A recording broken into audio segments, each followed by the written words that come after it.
You're listening to the We Are Libertarians podcast network. Find all of our shows at wearelibertarians.com. All right, let's get back to some boring subjects. Understand the risk to our country. Freedom brings people together. You're listening to the We Are Libertarians Network. Learn more at wearelibertarians.com. Welcome to We Are Libertarians. Thanks so much for joining us. Honestly, I don't even know what we're going to talk about in this episode. We're just going to chit-chat. We've got 8 people here. It's going to be quite messy. It's going to be fun. We're just going to talk a little bit about the holidays. And I'm going to let James Nease explain why he thinks doxing is okay. So we'll talk about that. Just sort of a fun listen here on We Are Libertarians. We'll see you right after these messages. Hey everybody, it's Chris Spangle from here on the We Are Libertarians podcast network and host of the Chris Spangle Show. I am here today to tell you about Crowd Health. Crowd Health helps you take charge of your healthcare. Open enrollment is here. We are all making decisions about our healthcare, and now is the time to take care of your healthcare decisions. We all know the system isn't working, and thanks to Crowd Health, we can do something about it. Crowd Health puts your healthcare back in your hands, and it cuts out the middleman, saves money, and funds your healthcare costs without relying on big government or big insurance companies. You can see any doctor you want, no deductibles, exclusions, or copay, and only pay the first $500 of any healthcare event. The Crowd Health community takes care of the rest. No exclusive doctor networks and no huge premiums or high deductible, no surprises. You pay one low monthly total to fund your account, and your monthly subscription helps fund healthcare costs of the entire Crowd Health community. And unlike insurance, there are no doctors networks. So again, you can see any doctor you want. So how does Crowd Health beat insurance? Simple. By totally reversing the vicious incentives that got us into this mess in the first place. Crowd Health provides a true peace of mind, something insurance companies don't seem to actually care about. And unlike insurance companies, Crowd Health helps you find great care at a fair price and always pays doctors as quickly as possible and actively negotiates to keep costs down for everyone. So take charge of your healthcare today with Crowd Health. Open enrollment is the only time you can hit the eject button on a broken system without penalty, so don't wait. And for a limited time, join for just $99 per month for your first 6 months when you use the promo code WALN at joincrowdhealth.com. That's joincrowdhealth.com. Promo code WALN. One note, Crowd Health is not health insurance. It's a totally different way of paying for health care. Terms and conditions may apply. Warning, this show is for adults, produced by semi-adults. So the language is sometimes strong and offensive. I don't know what I said.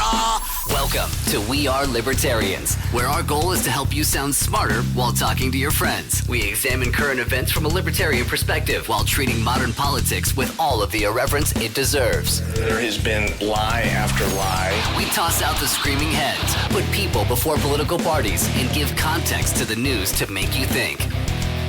Now, here's our host, a 15-year veteran of politics and media, Chris Spangle. Welcome back to the show. Thank you so much for joining me here on We Are Libertarians, part of the Chris Spangle Show. We thank you so much. Patreon manager, can you pull up our Patreon folks, just so I have it? Now we get to blame. I think I cut it out of last episode, but you were blamed last episode because I don't have my printout, which is, I always have all my notes printed out, so I don't commit things to memory. But thank you for joining us here in the Doolittle Studios. Thanks to Jason Doolittle for making the We Are Libertarian Studios possible. Thank you to Harry for making the studio possible, and to all of our patrons. Got a lot of people here. Harry Price, how are you? Going good. Yeah, technically it's like a $600 a month contribution to the network that I give to you. See, what I don't like, Paul Copeland, thank you for joining us, is he seems to think the power balance has shifted because we let the We Are Libertarians equipment sit in his house. Well, just like certain Russian dictators are finding out, if you overextend yourself, as the Chris Spangle Show has done, you find yourself vulnerable to the ultra-nationalists back at home. Are you saying Harry is our ultra-nationalist? I would say that this is my Crimea, and you have just put troops here. Yes. Well, we want to give a special thanks to all of our patrons, but especially the $100 a month folks: Jake Edel, Lars Nordskog, Matthew Durbin, Vincent Peichel, Rhinehold, and Kristi Avery, whom both are here. We appreciate you both. And Jason Doolittle. So thank you both, and thank you, Kristi, our Patreon manager. You probably have talked with her. Also here, we've mentioned Rhinehold. Rhinehold, thanks for coming all the way out. It's like an hour drive for you. It's like an hour drive. Feels like an hour drive. It's probably about 45 minutes. But That feels like an hour. That interstate's going to be done. It was supposed to be done in November, but I hear now it's going to be April. April. Yeah. April. I believe that. I'll put money down on that one. Of what year? They said 2020. They actually did say 2023. But 30-20, got it. They have a $100,000 day penalty for every day that they go over, so they better hurry it up. Also here is Vincent. Thank you for unmuting yourself. We had to have a private conversation last time. You apparently laughed too loud for some listeners. I guess that's a thing that happens, but it's okay. It's okay. I understand.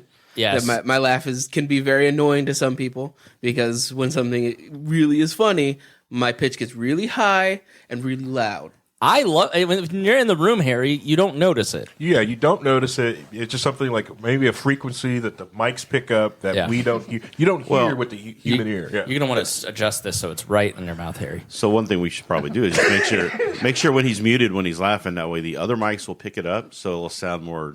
That's probably the what conversation. That's probably what it was. Is that it was so loud because all the mics picked it up at the same time. The other problem was this shitty recorder. So I brought the better recorder, so it hopefully sounds a little bit better. All right, now I was going to say I'm also glad that he's back from his week suspension too. Yes. So rude. It's so rude. I got Vincent, suspended for stating how Spangle said don't talk over each other and proceeds to talk over everybody. This is my podcast. I can do what I want. You see that picture up there? Rules for thee, not Do you for see that me. picture up there? Who is that? Who is that, Vincent? I don't know. It's time I've never seen that it's face time before in my life. It's time you learn. I've never seen that face before in my life. That's Dear Leader. This is my podcast. I will fire you. I didn't even hire you to I begin was hired with. by the Neo Dear Leader, and he Right. told me that he's paying my stuff. I don't have to worry about you. I'll fire him. I've fired many co-hosts. Oh boy, the fracturing's already happening. Yes. He can't fire me. Spangle can't drop me. It is. Call me Jesus. That's an Adidas. It is getting time for contract negotiations, renegotiations, isn't it? Yeah. Well, I'm the Elon Musk of this podcast, so I'm unpredictable and crazy. You can't tell me what to do.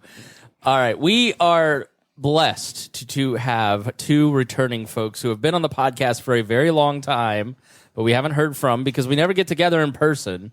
And the first person to show up today, Harry, was James Nease, Yes. whom I thought James would be the last person to show up.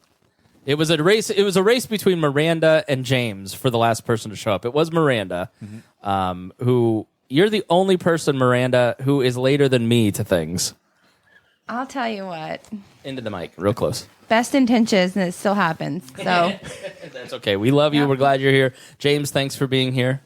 I'm on Libertarians all the time. It's just low-key wild because, like, here we're going to talk about politics. On low-key wild, we're going to talk about, like, big old honking anime titties. You know what I mean? Is what it is, you know? So, like, you'll catch me in all the time. I force it. Mike, we need to get him headphones so Vincent can hear himself. I'll force it, right? So, like, we were talking about DC. It's like, let me go ahead and share my screen real quick. Boom, boom, boom, boom. You know, it's like, oh, goddamn, dude, you know? But I'm always in the Twitch chat. You can catch me in the Twitch chat. Okay. So it's like, people come in, like, there's like a couple of viewers in there.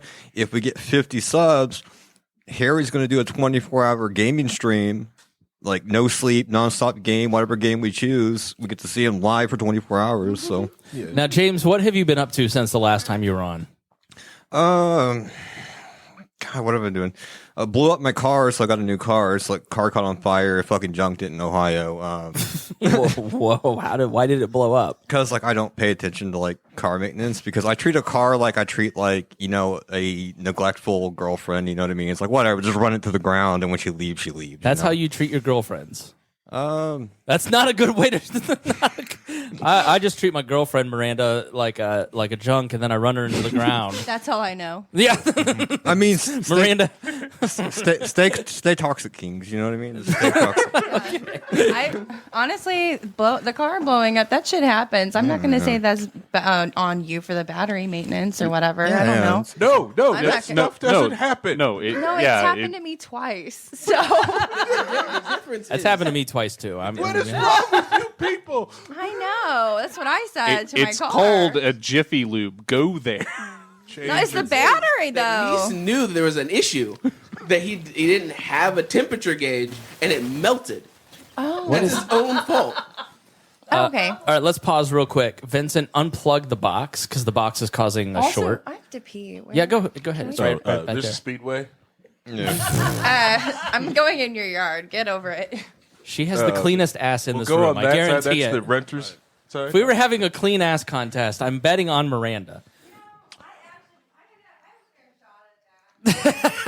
I use a bidet, so I doubt that. Maybe. Harry's over here like, you dare challenge my power. Wiping is for liberals and liberal enjoyers. You just don't wipe. Wipe- Trucker code. Wiping is for lib turds. Is that what you said? For liberals, yeah. Like, we have a trucking group called, like, Rare You Hosses. just sorted out. Okay, go ahead.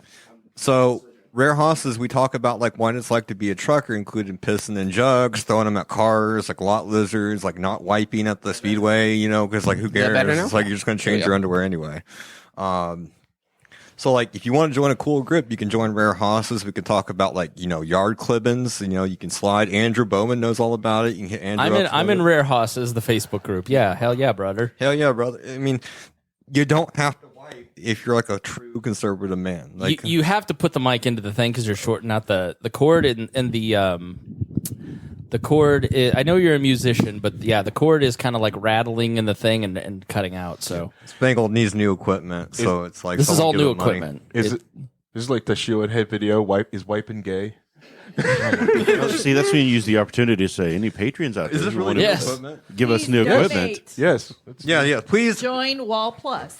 Chris needs like .com. Korean gauged, like gold plated, like, you know, cords that don't like cut in and out, because Chris is just going to like a music store and just buying whatever the fucking mic he gets, right? I've got the Mogami for myself, but everybody He else, gives you us got a- Audio We do Technica. need to go down to Rupert's to pick up the. He's got sound installation phone for us. Okay, we should definitely do that. Yeah. So please give him money, because like these are crappy cords, and like I can tell they're crappy, and like I feel We bad even accept talking to Amazon him. gift cards. We accept Sweetwater gift cards. Yeah. Please. Oh, help out. send us money. Please. Help us. We're poor. Miranda, no one loves money more than Miranda. I really do. We need to revive that video of her with the money. This is Kristi Avery talking. I did not introduce you, but thank you, Kristi, for being a generous patron. Sign up at We're Libertarians on the Join website. WAL Plus. Yes. I'm not calling it Wall Plus anymore because that didn't work at all. So we're just calling it the That's Patreon. not what Patreon. didn't work. Yeah, shut up. All right. Yeah, we don't talk about things that don't work. With Yeah, Spangle, are we okay? live right now? No. Live? You can't Anybody? hear? Fake live? Yeah. Her mic is just kind of low. I think that was on purpose. Yes. Asshole. No, we're back to Can I podcast curse? hospice. I don't know which one she is. Talk, Kristi, talk. Talk. I should have brought my dog. No, you shouldn't have. Would be more fun. Miranda, what have you been up to? Oh God, I really everything and nothing. I've been laying. I laid low. Been just laying low for a while, but yeah, I'm getting around. You know, Nice. I run these streets. Yes, host of Miranda's World and just a delightful person. Thank you so much for being here. We've invited you the last 3 times, but what happened? Oh God, I mean, really, the same thing that tried to get me to be late today. And I'm really not used to even really having plans. Is really the biggest part of it. And so it's like I'll just wake up, like I forget, like I have something to do, somewhere to be. Sometimes I definitely overslept because I worked. There's been I mean, You have like the perfect life where you don't have to look at a calendar. I honestly, I know I've been balls deep in that for a while now. And Yeah. it's like, I earned it though. You know what I mean? It's Yeah. like, I raised my kid. I did it all. It's like, now I'm just like, oh wow, I just get to do what I want to do. And now I'm like, okay, at some point though, I got to regain some type of, structure. Your daughter is graduated high school now? God, yeah. She graduated actually early. And so she graduated October 2019. And yeah, she's getting ready to be 21 on Monday. Oh, she's going to start drinking. Smoking Well, too. Yeah. Smoking too. Start drinking? So yeah, I don't have You're to not go in and allowed buy to the drink vapes until you're anymore. 21 in this state. So obviously she hasn't been doing anything Yeah, illegal. What'd you say, Miranda? I won't have to go in and buy her vapes anymore. No, she'll still make me because it's like cold, and she also just looks like toadstool half the time. What does that mean? She doesn't. This girl is so funny, and she just doesn't care. She does care though, only when she wants to. But it's like, yeah, we just walk around. She has this big blue North Face puffy coat, and then she has this like blue beanie that she wears underneath it, and she wears the hood up, and she just looks like a little toadstool. Oh my God, she's walking around looking like Veruca Salt from like the Willy Wonka movies. She's fucking acting like it. I can tell you that. Poor Vincent. He's self-conscious about his laugh now. I mean, you told me to mute if I laughed. So You laughed into your. It was like you were sneezing. It was very funny. You What into your elbow? Gotta dampen it somehow. You're not allowed to enjoy your time here. Like, I swear, if you fucking laugh, I'll just end you right now. It's fine. It's fine. I'm used to it. All right, let's talk about nothing serious for at least a few minutes. So if you want to hear something serious, this is not probably going to be the episode. We will talk about doxing because James, that's what's on everybody's mind apparently. As much as I don't want to talk about that guy anymore. Christmas plans. Should we talk about Christmas plans? Should we talk about our favorite Christmas toy, our favorite Christmas memory? What do you think, Harry? What would be a fun topic? I like the idea of so you could do for like favorite Christmas toy, maybe, I don't know, because like my toys are completely different than the toys everyone else would buy at this table. Okay. All right, why? Put that up there. Because I have different and niche interests. Tell us about Gunther's laptop. She's in what grade? She's in the fifth grade. She's kindergarten. Kindergarten. And she has what on her laptop? Well, her school laptop has just all that crap stuff on it, but on her laptop, she's got VMware on it, but she's also got I'm at stickers. She's got Minecraft. She has a what is it? She's got a Hack 5 sticker on there. She's got a Wi-Fi pineapple sticker on there. I've got a Burp Suite sticker on there. I've got a Can you translate what any of that means, Paul? Absolutely not. And she's got and I sent her to school for Hat Day with the Hacker Quarterly 2600 shirt hat on. So Does she understand what any of that is? I doubt it. No, but I enjoy the idea that I'm sure the people who see her in that actually understand what any of that stuff means, probably scared in there. But especially when they saw her, because when I sent her with a Chromebook, I put my case on top of it, not their crappy case they sent home. I was like, this case is junk. What is this Chinese-made piece of junk?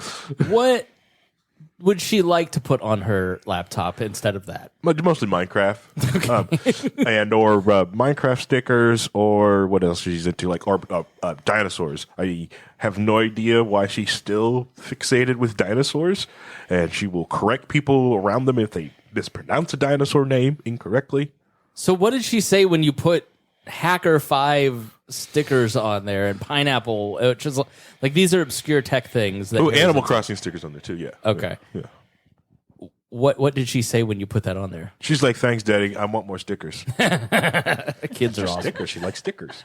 Everybody loves stickers. Yeah. So what like when you were a kid, were you always a weirdo? Yeah, pretty much. Yeah, pretty much all the way through. Yeah. Like were you what kind of tech? Like were you always into like?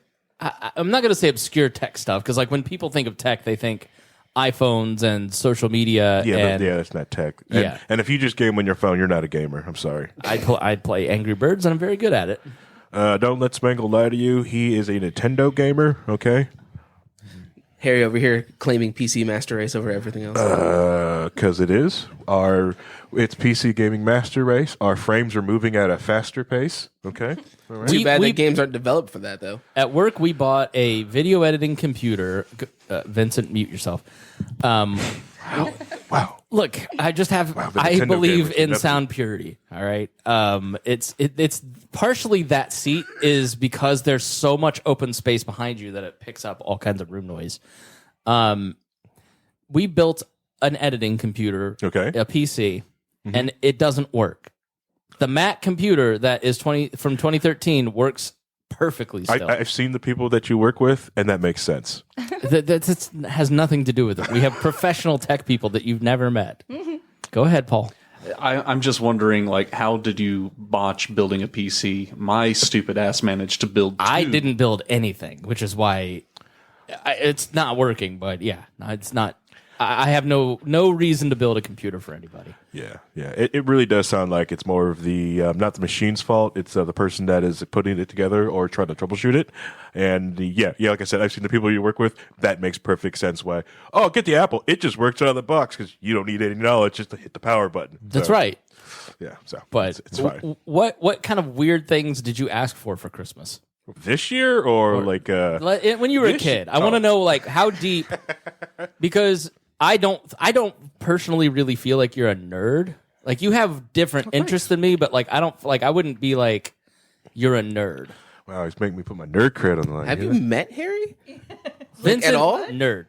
Oh, absolutely. I'm a nerd, but I learned it from him. I feel like he's more of a geek. I think it's Are fair to you say sure? we're all nerds at this table. Probably yes, in some sense. except James. James is I don't know. He's An cooler. internet than that. goblin. It's fine. I have like Internet goblin. Yes. Perfect. underneath my desk right now. I have D20 dice and like 500 Magic the Gathering cards. Spangle, Harry is 500. literally holding a book about the history of Schrodinger's cat. How is he not a nerd? All right, I stand corrected. You're right. You're a nerd. Yeah. So last year for Christmas, I put a lot of physics books onto my list because I've been waking some people know I get up at 4 a.m. Which everyone should do. It's awesome. It's amazing. I love it. But I get up and I read for a good 30 minutes. Good time to do dishes. Basically just start your day. And last year, let's say I got 6 easy pieces, 6 not so easy pieces, which is great. In the Search of Schrodinger's Cat, great book by John Gribson. I also recommend Quantum, which is an also great history of really want to get into physics. I will. Are you? What, I'm trying to blow my nose, so I was letting you just talk about what. No, I didn't. You don't know what you were doing. You just reached into your bag but I'm saying and pulled out. when did all this start? Honestly, real early on, because honestly, you just started to tip into the spectrum as opposed to nerddom. So most kids, their dads will take them to go fishing and do other different things when they're young. Not my dad. My dad woke me up on Saturday mornings to go do computer swap meets and computer shows here around Indianapolis. So I would get up early in the morning and go to computer shows and get new parts for different PCs, swap out parts that we have, because back in the day, we didn't have Newegg.com to get on stuff like that. Because in the heyday, the internet was very, very young. And then because my dad is an IT technician, so I'm a second generation IT person. Right. So I've always had computers around me. It was just something that was just around, and it was almost like your Legos. Did you have your own little computer to play with and build with and screw around with? Yes. I had actually 2 different computers. I had an older one, and I remember upgrading my 386 to my 486 DX. Then I had a couple server parts that had 2 different 486s. This on is the board. what, 90s? Yeah, this is still the 90s. I remember even getting because I used to surf the internet with a 14.4K modem. And I used to get free internet service from Kmart because Kmart would give out the internet service, and they would put the stupid ad bar under there. But if you crashed Explorer in Windows 95, it would not load the ad back again. So you purposely crash Explorer, but Explorer would crash all the time back then, and you could just surf the internet for free. So what sort of stuff did you ask for Christmas? Sometimes I would ask for a faster modem or a different heatsink for the more What's fans. A heatsink? Heatsink basically just helps draw heat from the CPU, or different pieces are on the board, mostly the CPU. I like how Christmas became Harry teaching Spangle about 90s tech. Yeah. Or I get more RAM, because I definitely always need more RAM, or I fill up with more hard drive space, because unless someone got SCSI drives, because hard drives are really small. So if you wanted to store more things, I remember saving up or asking for I got my 10 gigabit hard drive. I love that little thing. Or just getting more floppy drives. Were you bougie enough to have a second phone line specifically for your modem so you wouldn't be interrupted? We were. Hell yeah. No. That's the main reason. I always thought I was a night owl, stay up all night, but no, it was just more of habit because I have 3 sisters. It was just staying up late so I could just use the phone line. Yeah. The war of you just waited until they went to sleep, and you actually had a chance to be on your internet. Correct. Well, yeah, I had a computer in my room. I remember going into school and talking about things I found online to some people, and they looked at me like I got 3 heads. It was what is the internet? What is all this? I was You went to high school with Miranda, right? Correct. Yes. Were you in the same grade? Yeah. Yeah. Oh, okay. Mm-hmm. What was his reputation? Okay. Be honest. So. And did you even know who he was? I mean, I do recall him, but it's like, no, honestly, the thing is, I had moved out and I was when moved out for the first time and was dating that guy. So I didn't even start high school until halfway through my freshman year. Okay. Because I broke up with him and moved back home. And you heard that right. She was 15 and moved in with the guy. I was 14 when I moved in. Oh, Jesus. So. All right, we're not going to ask what you got for Christmas. Okay. Well, we'll go there. No, but so yeah, I would go. I usually didn't make it past second period. We would I'd find people that wanted to go smoke weed, and we would go. Did you graduate? No, I didn't, because I got pregnant at 15. Right. I had her at 16, and so I thought about trying to go back, but because I really do love to learn, but I just couldn't. There was no way. I didn't even know what I was going to do to support us or Right. whatever, so that just wasn't an option. But as soon as I turned 18, I took the test and got my GED. So you really didn't know much about Harry because you weren't around? Nobody. I really didn't know anybody much from high school. I mean, more people from middle school. Because in high school, I really wasn't there much. Did you know about Maranda? Yes. Okay. Yeah. Oh, yeah, shit. yeah. Should I ask what her reputation was? Oh man, as a nerd, and I'm going to plead the fifth on that one. I'm gonna, but anyways, yeah. Was yeah, her reputation the girl who left at second period because she was smoking weed? Because some of the friends I met in doing wrestling and stuff like that, yes, they they have smoked with Maranda during school or would skip with them. And actually, the people that got me to skip the first time my senior year, was those same people. Yeah. Who is it? You remember Stephen? Little short black guy? Yeah. Oh my God. Yeah. What do you think your reputation was? What do you think he was going to say? Oh, I mean, I don't know. I was excited to hear it. I was like, I hope it's like a hot chick situation or something. I mean, yeah, it is. Yeah, Yeah. because it was that. Yeah, I didn't want to do that, Okay, but because yeah. I was freshman, sophomore year. She was what the Holy Grail? Is that?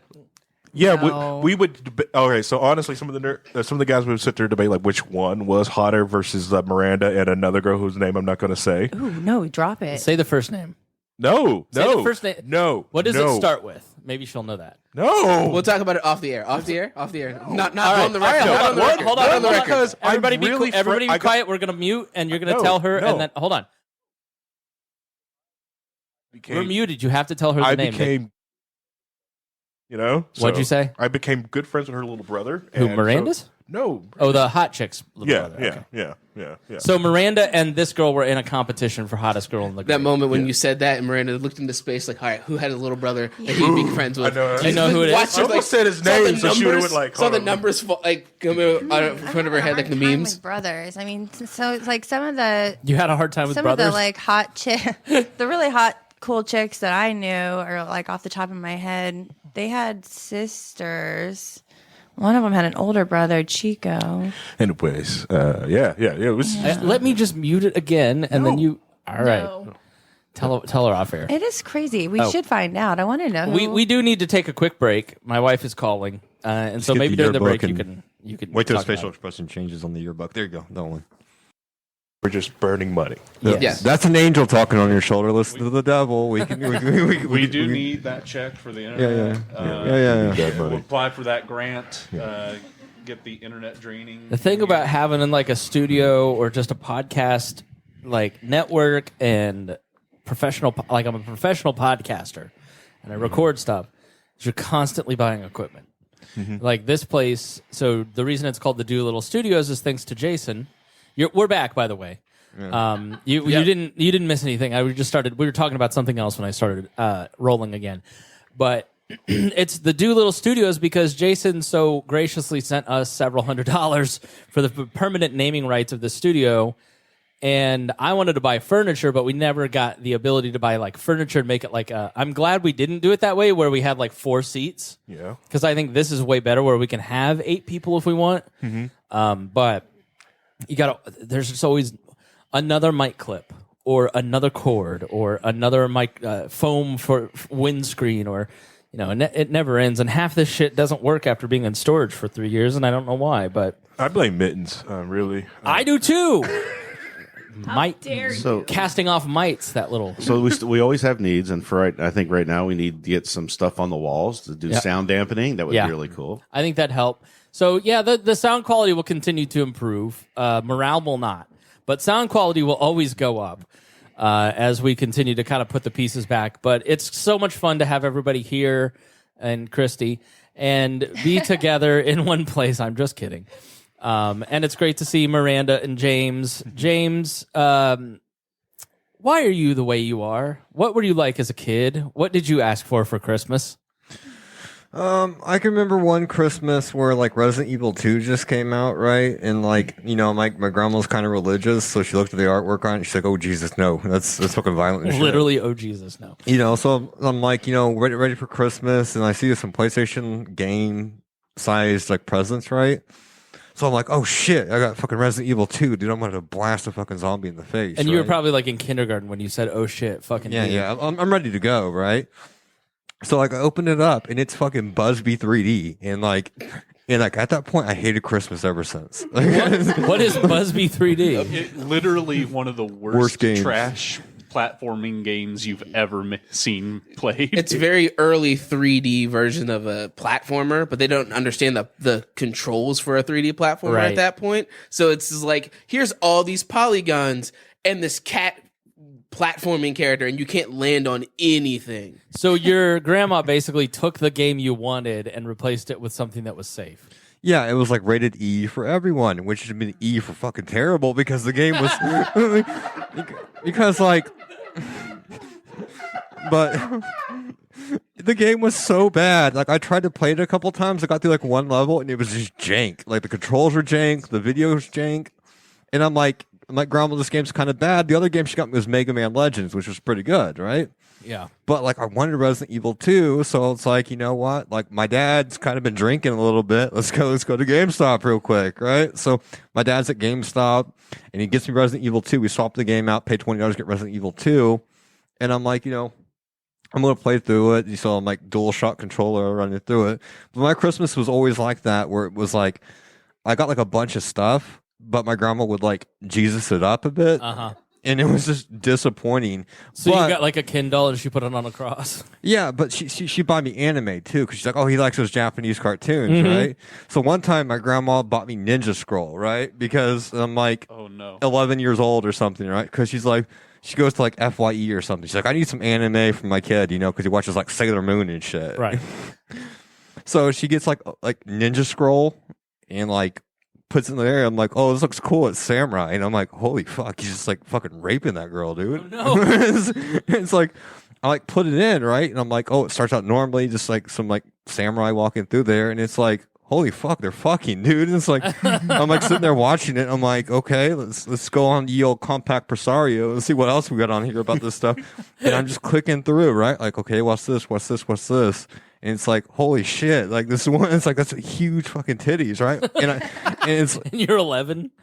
I would have been normal, right, if my grandma in her Jesus fervor didn't see like, oh, this is like a cute anime title in the front, because hentai is deceptive, right? So it's yeah. the cover on it looks like a normal, fun anime, but like when you put it in, it's that's like, what I keep telling Paul. Yeah, Paul swears all these Asian cartoons are normal, but you see one fat set of titties at 11, you end up like James Nease. Chris, I tell you straight up, watch whatever you want to. Like, if you think it's a series that a younger person that you want to give content to, watch it first, because you don't want a James Nease in your life. We are in a full agreement on that, for sure. So you really think that it's the anime titties at 11 that made you this way? Well, it was that, then like my dad being like drunk every holiday, so I could like raid his wallet for stuff. So like I'd raid his wallet, then go like to the store and buy Diablo 2, Lord of Destruction and stuff. And then I had a friend named Ian, who Paul knows Ian, and like he got a computer into his house, right? So like the reason I got banned from Ian's house on the computer was I'd go over there every day. We play like Legends Dragoon or whatever, right? We just fuck around like Final Fantasy. And his mom was like, you know, busy dating some guy. She wasn't home, but they had one family computer, And I was like, like Ian, dude, like check out this website I found at the library, right? At the library. So it was like Here were some librarians, 87 years old, walking by and sees fat anime titties, and little James Nease just double clicking his mouse. Like he can validate the story. He can straight up validate the story, but it was like a listserv of like Dojin, right? So like I'm like, because we watch anime like Rurouni Kenshin and stuff like that. So we're going through this listserv and like came across a game called Spunky Night, right? So Spunky Night was a comic series that's kind of like ever had a spunky night? Anybody? But Can't talk about that. Yeah, Miranda. But his mom came home, right? Sounds like Miranda's nickname in high school was Spunky Night. Like she got on the computer to do her job, right? And she typed an S for something she's going to go like, in the search bar to find something for her work. And she sees Spunky and she thinks it's like a Christmas gift for him. And she goes through the whole web series and she's like, that is degenerate. And she's like, Ian, who fucking showed you this? And she's like, fucking James did. And it's like, so I got banned from the house. I had something similar. We had the internet in 93. And we had just gotten the computer. I think we got it for like Christmas time, a gateway. Mm-hmm. And so I was always a political nerd. So I went to whitehouse.com. And we had it maybe 2 weeks. And I was probably 10, maybe 9. And I'm like, type whitehouse.com. And there is a man in a Bill mask fucking Hillary in the ass in a Hillary mask. It was a porn website. And my mom walked in at that exact moment. She goes, damn it, Mike, I told you he just watched porn on this damn thing. We have to get rid of this. Eventually I did. But the thing is, like, the internet's not like that anymore. It's all like social media, Instagram, right? But back in the day, the wild, wild west, you can just like go to some weird ass like GeoCities or Angelfire web. Yeah, we were talking about that last episode, how much better Web 0.1 was. Because if you were interested in something, you could go to like bartleby.com and just get the full text of every classic book you wanted. You could it was just text on text as opposed to whatever we have now, which is horrible. It's still like that. The problem is a lot of you normies are on it now, and you guys can't be fathomed to go to any other site besides Facebook, Twitter, but on the other sites, you guys can't go search for anything. That's why you guys still use your normie search engines, your normie. Use Pornhub. If you want to see Bill, I'm trying again, normie. Okay, moving on. Yeah, moving on. But I am trying to get all my achievements on Pornhub. I'm so close. I've got my account. I got so many achievements on there. It's total haram. I'm an achievement hunter. What? Okay, all right. I already have. I know. In more ways than one. Yeah. I even got the model achievement on there. I made $1. Okay, all right. So Rhinehold, did you just get like Howard Zen books when you were a little kid, or what kind of things were you into? When I was a little kid, it was a little bit different than what these guys had, where I didn't have computers and all that stuff. You didn't survive the winter, right? So did you? Yeah, did you even have punch card computers back then? When were you a kid? Like what decade? 70s? BC? Yeah, so I grew up in the 70s. I was born in 66. So I was, raised pretty much in the 70s. Okay. And graduated in the early 80s. So when I was growing up, it was much more like we would have occasional electronic games to play, but they were very, very I don't know if you remember the old football game where you just go up and down and this way. Right. That was my favorite when I was growing up because that was just like the coolest high tech thing we had at the time. Right. You had crazy shit like talking to each other and books. I got into books when I was a kid, so I did a lot of reading and then did a lot of playing with erector sets and models and things like that, which who knows about erector sets these days, right? No, right. But that's how I learned how things work, how you build things. And then when I was just, like 10, 11, 12 years old, my family decided to start building a house behind the house we had because that was the whole idea is the house we were living in wasn't really that great. So they want to build a new house. So right. I spent years just helping them build that house and laying stone, putting up 2x4s.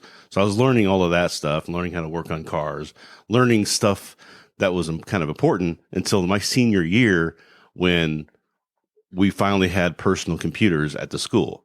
Then I got one at home too because Texas Instruments was getting rid of their personal computer line. So the TI-99 was out for like $50. You could get a TI-99 and it was a real basic computer.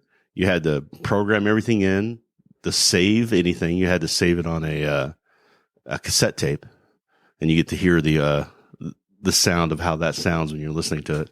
But that's how you would save programs and things like that on So, there. so you were always into tech stuff pretty early too, then. I was only into tech stuff when I was in high school.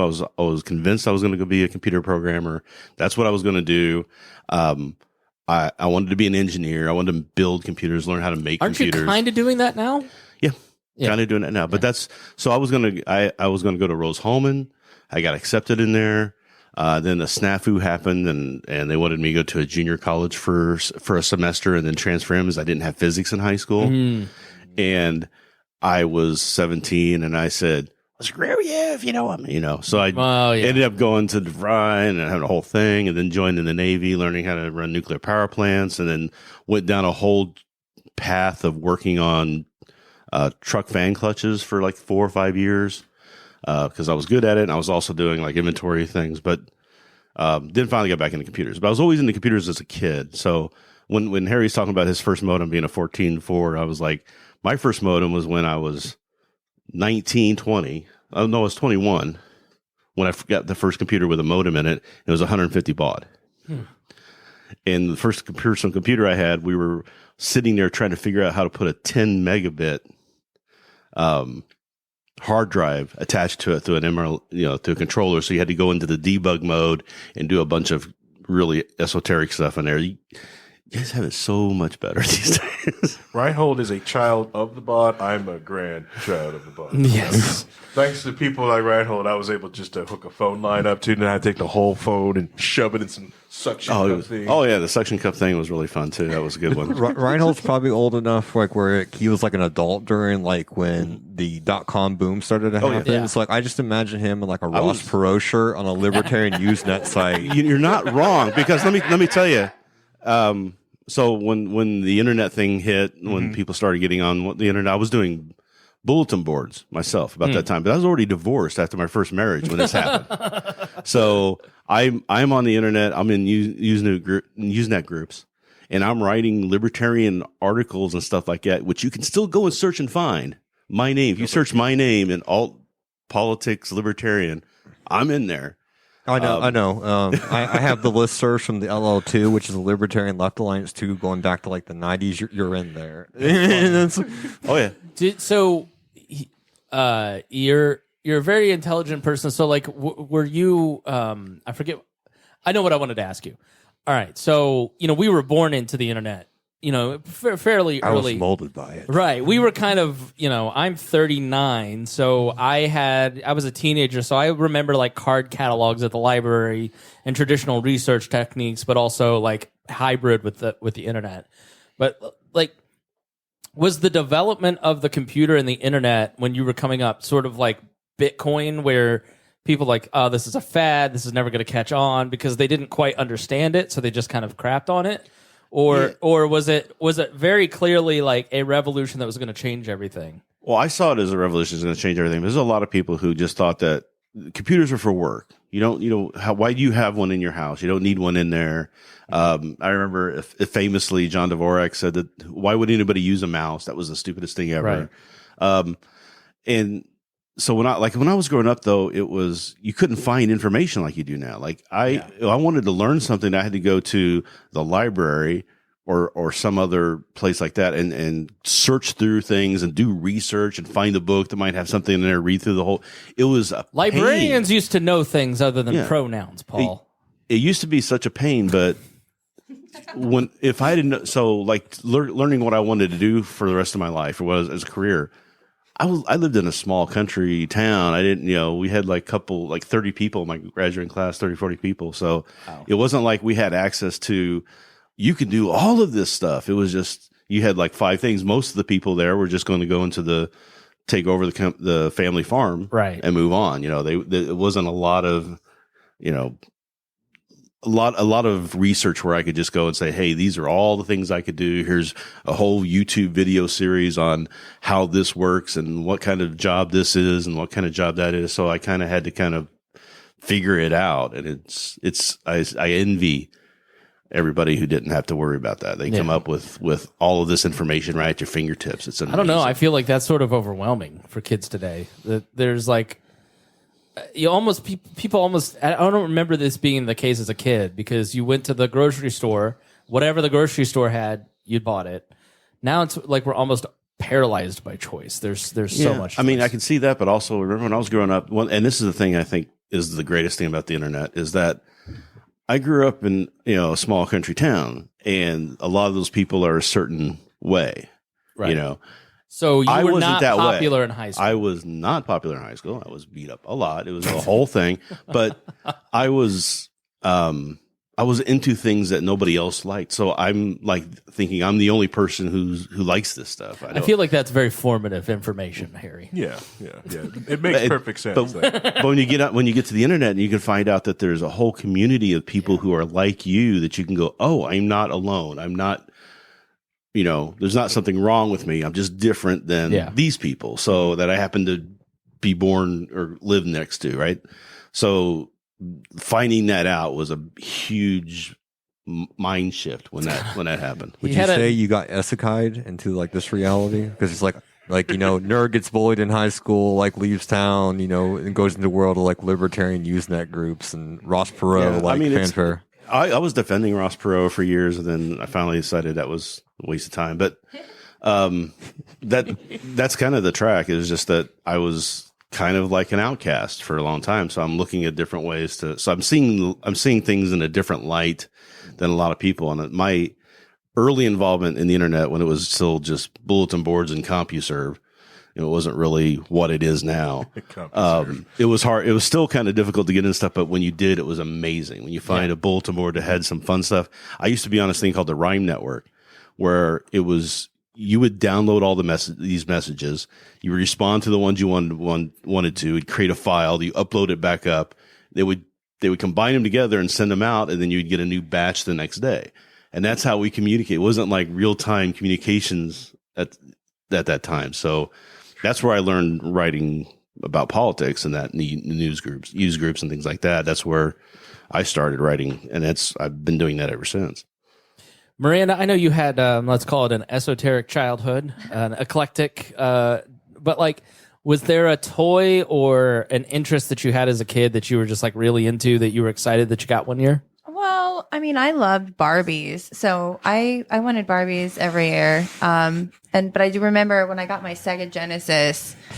Oh my God, I loved it. I would play Sonic. Oh gosh, I had a few different I had this the Sprite, the little the 7-Up guy. Yep, I had that 7-Up game. That was fire. It was a cool spot. Yes. Just silly stuff like that. But yeah, I was just on my own most of the time as a kid. So I like to just play with my Barbies. I like to ride my bike, go on little, adventures. I usually took my Barbies with me. Aw. That's probably why I got a boob job. See, big titties shaped my childhood too. All of us, I think, were shaped by big titties. Everybody loves big titties. That's true. Kristi, you have big titties. I mean, how did they shape your childhood? Wow. I was just sitting here looking at your big titties. Very good. Miranda, so did you have a bunch of friends, or were you just sort of, you said you're isolated, so where'd you grow up? Like apartments or house or what? Apartments. Yeah, my grandparents had an apartment. It used to be Westlake Apartments, and now it's a bullet. They've added something to it. But God, yeah, no. It's just weird. I had such a strange upbringing too. So it's I really didn't have a lot of friends. How did that all kind of when you were raising your daughter? Did you intentionally kind of think, I'm going to do these things differently because of the way that I was raised? Oh, for sure. That's what shaped, a lot of the things I did. I didn't even necessarily know what I was doing, but I kind of used those things as a guide, just things that I wanted that I didn't have, or things that, maybe stood out to me. So yeah, that's why when she was ready to start school, I moved to Fishers. I wanted her to go to, Hamilton Southeastern School District, whatever. Just things like that, I don't know. It's just weird things that I tried to do. And it's funny because when it's happening, you don't really know if it matters or if they care or what, and also she hated me for so many years. So it's but now it's those memories still stick with her. And so even with the Christmas baking and this stuff, it's yeah, she really enjoys those memories of the things that I tried to do for her childhood, I guess. What are some of those things? Decorating for the holidays, just the things that I guess were pretty cookie cutter for me, like as far as like, I don't know, things you would see on TV or thing. Because again, I really didn't have a lot of like, I guess, social, interaction or whatever with my own childhood. So it was just like the things that I thought were important, Yeah. Yeah. Did you play Alter Beast? Alter Beast? No. All right, so Alter Beast was like a game on Sega, right? Where you started as like a normal dude and you get like a power up, so you get like swole, then you get like swoller, then you turn to a fucking furry, right? And you just blast shit. Like it was like a super fun game because you turned into like a wolf man. And then like there's a lot of fanfic about it when you go look up Alter Beast fanfic. Oh my God. Disgusting, don't go there. The fact that you went to that part of it was a side-scrolling beat 'em up. It was a fun actual game, and then Nease made it degenerate like he always does. The closest thing I had to probably being like a cool game like that would be Beavis and Butthead to America. Yeah. Yes. You also had that Ronald McDonald game where you collected the gems and you kind of like McDonald's gave like a Sega game. They made their own Sega game where it's like you got to play Ronald McDonald and you went around collecting gems while freeing like the fucking Grimace, right? So I played that like 30 times where like I freed the Grimace. And it's like, oh, Grimace, you're free. So is the Hamburglar and these fucking Fry Kids. You know what I mean? It's like, whatever. It'll play this whole game. I remember I had like the Sega version of the Game Boy. Game Gear? The Game Gear? And I had racing games. Yes. I had a Game Boy too. The Game Gear, the battery killer that lasted for like 2 hours on a full new set of batteries. I loved that thing. I still had it. One of the coolest gifts I ever got was a portable television. It was like a little handheld TV. The screen was like 10 inches by 10 inches. It was tiny, but I watched the invasion of Iraq on that. I still had it in 2003, and I took it to work to watch the shock and awe. Yeah. I think those go ahead, Harry. I was going to say, those have gotten more popular now because people are building them into cyber decks. Yeah. Which, if you want a good time sink, get on Reddit, go to our cyber deck, and watch people build computers out of old machines to make like that cyberpunky-ish little fun thing. I think my favorite one I've seen so far was a VGA cabled keyboard, which is really neat. So yeah, I don't know. So like, I had a good childhood, and then my parents got divorced when I was 15, and everything kind of fell apart. And I think I don't know how many of you are from divorced homes or from like, let's say alternative families like Miranda and I, like Christmas is like, I have a lot of good memories, but like Christmas, it all distills down into Christmas. There's something about Christmas as a kid. Like my happiest memory in life is like the fire going, the tree lit up, my family's watching like a Christmas show. We're all together in the same room. I remember my mom probably like scratching my head, like just that warm feeling of just happiness and togetherness kind of before that feeling of disintegration, right? Like there's something about Christmas where I think, especially if you're from a family that's, not together, you really like appreciate that more than anything else. I don't know. Were your parents together, Kristi? Or it's kind of a weird story. My dad moved away. They didn't get divorced. He moved away to find better work or whatever because he had an army buddy down in the South. So he moved 500 miles away from us. And that was probably when I was in high school, and I have 2 younger brothers. So that was kind of weird. And then around my college graduation is when they had the big fight and filed for divorce. So good times. But like, does Christmas kind of stand out to you too? Yeah, a little bit. Normally now I only have one parent left. So we do Christmas normally on Christmas Day. This year, with my nephew being divorced and kids and different things, we're doing it at noon on Christmas Eve. So that's kind of weird. Yeah. Vincent, you shook your head about Christmas and your different family.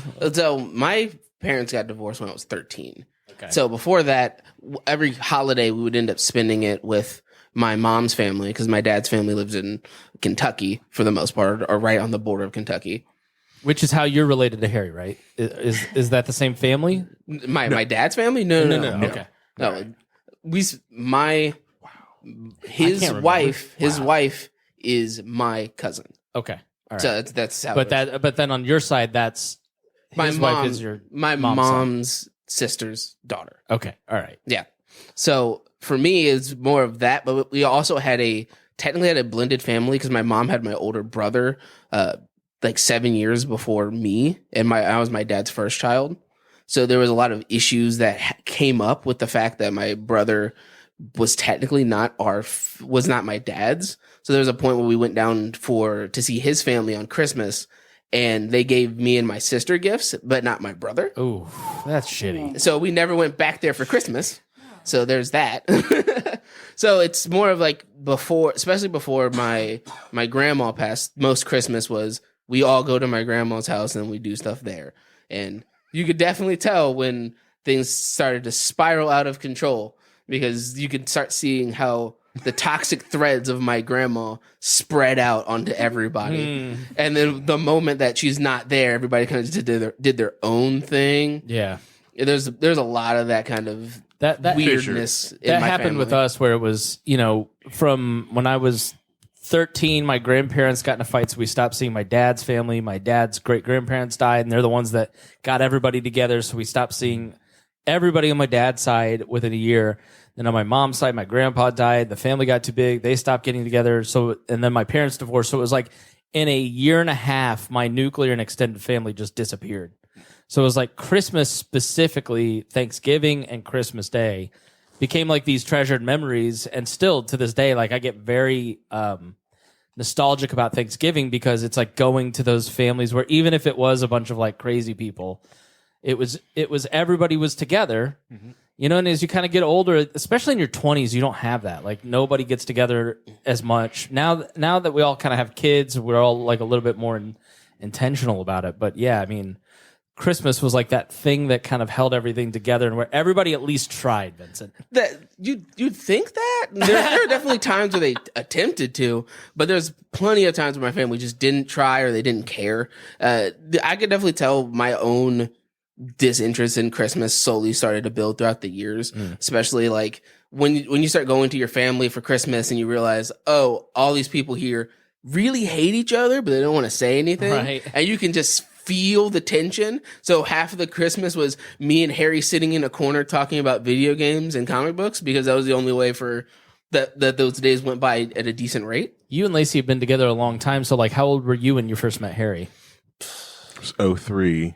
Yeah. So I was born in 94, so you're 9. Reagan's age. 9. Yeah, so he was pretty influential on you then. I mean, well, we talked about this on one of the episodes of Low Key Wall. I don't listen. If you watch, we actually had a full conversation in which Harry was speechless because we talked about that. There are many hundreds of thousands more listeners. Wow. Yes. That's the future number 3 episode show on the network. That's right. Yeah. So repeat it just for the people who haven't heard it. Well, basically, for the most part of my life, once I hit about 13, especially after the divorce, and it was my parents' divorce, and I was moving to a new area where I knew nobody, because we moved up from the IPS schools, and I moved up here to go to LC. And then also I had just ended my first ever relationship I ever had when I was 13. And I was just kind of like adrift in high school. And then it just so happened I lived in the same complex as Harry and Lacey. Oh, cool. And that they ended up when Harry was like, I'm going to go do something, he just grabbed me and we just did stuff. Were you like, this child is sad and needs a role model, or what? Like, yes. Were you just sort of, were you like, because I would have been the same way. I've been like, I feel bad for Vincent, I'm going to draw him in and help him out, or what? It was more like this sad kid, and I know that he needed help. I know, and I felt like, for lack of a better term, like not try to help fix the situation that is, at least make it not so crap or miserable, shitty. And get him out of the house. You're not just sitting in it and just go off and do something. And I like having people around me. I collect people like I collected Paul. By the way, Paul, thanks for being here today. Yeah, no problem. All right, Harry, go ahead. Gotta catch them all. Are you Pokemoning right now? No. Okay. What are you watching? No, he's playing something else. He's playing something else. Wow. This is why I don't call on you. You're not paying attention. I am paying perfect attention. The ADHD is strong. So the Adderall has run out of the cookies. But yeah. All right, let's end with doxing. Is doxing free speech? Harry, what do you think? Okay, so technically, doxing. Define doxing, please. Let's start Doxing is posting someone's information on where they are in basically real time. Where are they? So like posting, like if you posted Spangle's address, or you posted this is where something is, especially with malicious intent. And especially something you put out there. So like it's not doxing if someone goes like, hey, I have a business, they put that information out there, and you're just kind of sharing that around. That's not doxing. But if like Chip is saying that, hey, this is where Spangle is living. This is the apartment that he lives out there in Bloomington. Is there malicious intent part of doxing, or is if I say Harry lives at X, Y, and Z Street in X, Y, and Z, and I'm accidentally tweeting it instead of texting it? Yeah, you technically just doxed. Okay. The intent's not there because trying to prove malicious intent and stuff like that was very, very difficult. But the idea of just posting, someone's actual public information out there. Okay. But public information means that it's open to the public, right? Well, it depends. Sometimes when people because the reason like the Musk plane is public information, even though he does pay for a private service he pays the government to keep that information private. And they don't do a good job of it. But all plane traffic is public knowledge, and so he pulled everybody off of Twitter. So the Santa tracker, that's gone. It's off of Twitter as of yesterday. And he got on a Twitter Spaces. Journalists were talking about that move. And he got on the Twitter Spaces and said, "You're all not special. I'm going to treat you with the same rules. I don't care if you're reporting on it, but you shared their information. That's doxing. So you're all going to get banned too because I'm going to treat you like everybody else," which is not necessarily treating, because anybody who ever retweeted it should have gotten banned, but he specifically went after these journalists. So he's just mad because when you look at where his flights go, right? So he was at Epstein Island like 12 times in a year, which that makes you look bad. You know what I mean? Right. Especially to the people you're trying to cultivate on your Twitter. This has specifically bugged him. This plane tracker thing has been on there for a while. Also, he's had extended plane trips to Southeast Asia, specifically the Philippines. Now, if you're a wealthy white man, like the reason you go to the Philippines isn't due to business, right? I'm not building a factory in like Jakarta, for example. I'm going to the Philippines because the age of consent in the Philippines is 12, and there's a huge like free prostitution sex ring in the Philippines. Well, we can't know. You like lady boys. Well, we can't know any of that about. I'm not saying he does it. Allegedly. Right? I'm not saying he does it. It's just very suspicious. Yeah. When you're parked in the Philippines for weeks at a time, or you're parked on Epstein Island like 12, 13 times, especially when the people you try to cultivate are the people that are the same exact people that will fry a Democratic politician for being at Epstein Island. So why would I want that information published where it says, I don't like the Clintons because Bill goes to Epstein Island 2 times a year when Elon's been there 12 times a year. Right. So it makes you look like a hypocrite. So there was an alleged attack on his kid, and he posted video of it, where there's like a strange guy who he didn't take the video, but I think the driver, somebody took the video, and they had followed his kid's car, and he had like a black mask on and a white Honda, and was, so they got the license plate, and he put that out there, and he doxed the person who was following his kid, which, okay, I understand. And then, has sort of framed it as this was an assassination attempt. We'd have to buy his framing of it. There's no police report filed. We also know that he lied about his kid dying in his arms. Like, I don't find him to be a very trustworthy individual. But that is why we're talking about doxing, because there's been a big debate amongst people. Is doxing free speech? Because if you dox on Twitter now, he's kind of retroactively applied the terms of service and removed selectively a group of individuals, aka journalists, which is the exact same thing that pissed us off about the old regime, Jack's Twitter. Now, it's his property. He can do whatever he wants to do, so it really doesn't matter. But, I think doxing, it raises an interesting question because, like we've talked about in terms of free speech, like property rights trumps speech rights. But in the case of speech rights, where does, any kind of sex work, any kind of conspiracy theory mongering, any kind of hacking, any kind of doxing, any kind of racist content, these are technically free speech. If you're a free speech maximalist, as Elon has claimed, you would be in favor of allowing those things on your platform. I don't know that many of those things are like, I wouldn't want to be doxxed. I wouldn't dox Harry. Yep. I don't think that that's an appropriate way to like exist in a political society. But is it free speech to dox Harry? It is free speech to dox somebody. It is completely free speech. But the thing is, like I was trying to say in the last episode, is that no one is a true free speech absolutist. There are things that people don't want to speak of, don't want out there, and we have laws even against it. We're not, even the United States is not a free speech absolute. I mean, if you think about it, fraud is free speech issue. It's a limitation on free speech because you can lie to somebody about what you're selling them, but that's illegal to do. Correct. That still is speech, right? Right. So. Yeah.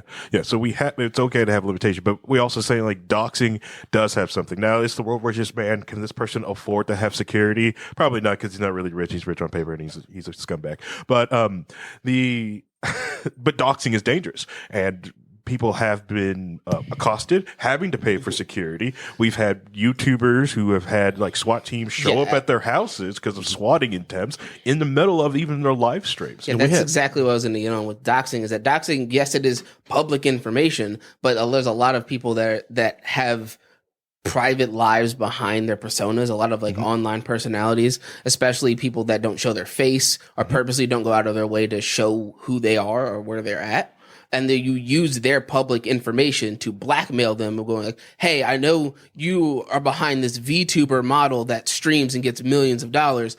I want you to pay me, or I'm going to release who you are and where you live to all these people, and they're going to show up at your house and do terrible things. Yeah, which is technically extortion. Yeah, it's so not a new thing. blackmailing is definitely illegal and should be. But it's like, I don't know, even if you're a YouTuber, I'm like nobody, and yet I do not have the luxury of feeling like I have privacy. So I'm just like, I just don't. And I'm really, nobody in this room does. If anybody wants to find something out about any one of us, they're going to find that out, and especially if they're smart enough and have resources and especially a motive to use them.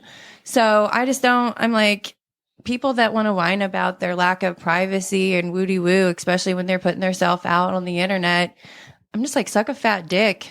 That kind of leads to why I wanted to talk about this and invited James here, because you made the comment yesterday in the Facebook group that doxing, people don't like doxing. Why? Well, like normal people probably don't have a problem. They might get irritated by it, right? But like if most of us put where we work online, or we put out information. Exactly. Like, even like on Facebook, you'll make an event. You're like, hey, come to my house, party at Jeremiah's house. Everybody knows where Jeremiah lives because of that. So it's like normal people don't have a problem with giving out their information freely, and they don't have a problem with like other people posting. It's like, where's Jeremiah live? Oh, yeah, over here. You know what I mean? And that's just because there's no real impact to what they do in their daily lives. Like Jeremiah, even Chris and Harry, they can live their whole lives and not have like a major impact where they're going to get like reviled for something they do or say. The people that have a problem with their information being posted tend to be people that have hot takes. Problematic people. Exactly. So it's a problem if Biden, for example, his personal address gets leaked out, or like Pelosi's address gets leaked out because the guy got hit with a hammer in the face because of that. Yeah, but what about Gamergate, when they were releasing all this information about famous celebrities who are trying to fight against the whole mess, and then now they've got people camped on their doorsteps? And we found out after the FBI report that was like that was junk that was to like little kids. You can read the Gamergate FBI report. It's the reason the plane thing and doxing specifically bothers the right, to kind of James's point, is that the predominant culture in society, a Taylor Lorenz can go in the New York Times or the Washington Post and put people's information that opens them up to attack, or let's all go protest outside of Brett Kavanaugh's house and scare the crap out of his kids. And that's acceptable. But then when it's the shoe is on the other foot, this is horrible. This is horrible. And so conservatives have been really pushing on Twitter forever to deal with doxing, because right-wing people keep getting doxed and they don't like it, and they don't feel that they're being it's like, They probably did, but not at the level that they'd like. It's the same with like the child porn stuff. Twitter, of course, was going after child porn, but even Elon Musk is now pretending that they didn't. Rhinehold first, and then James. I just want to diffuse the notion that the right wing was trying to fight against doxing for years. No, they weren't. They were doing doxing. But that's they the were tit for just tat. as bad. I know, and I get it's the. Go ahead, Maranda. That's the hypocritical nature of the fucking right wing and the conservatives. It's okay for me to do it, but it's not okay for you, and I'm going to dictate. It's just that both sides are hypocritical on this. Absolutely, James. It's the way the right handles it is they like to be able to say what they want to say on social media, right? With like no repercussions, because it's me on like a Facebook on a sock account.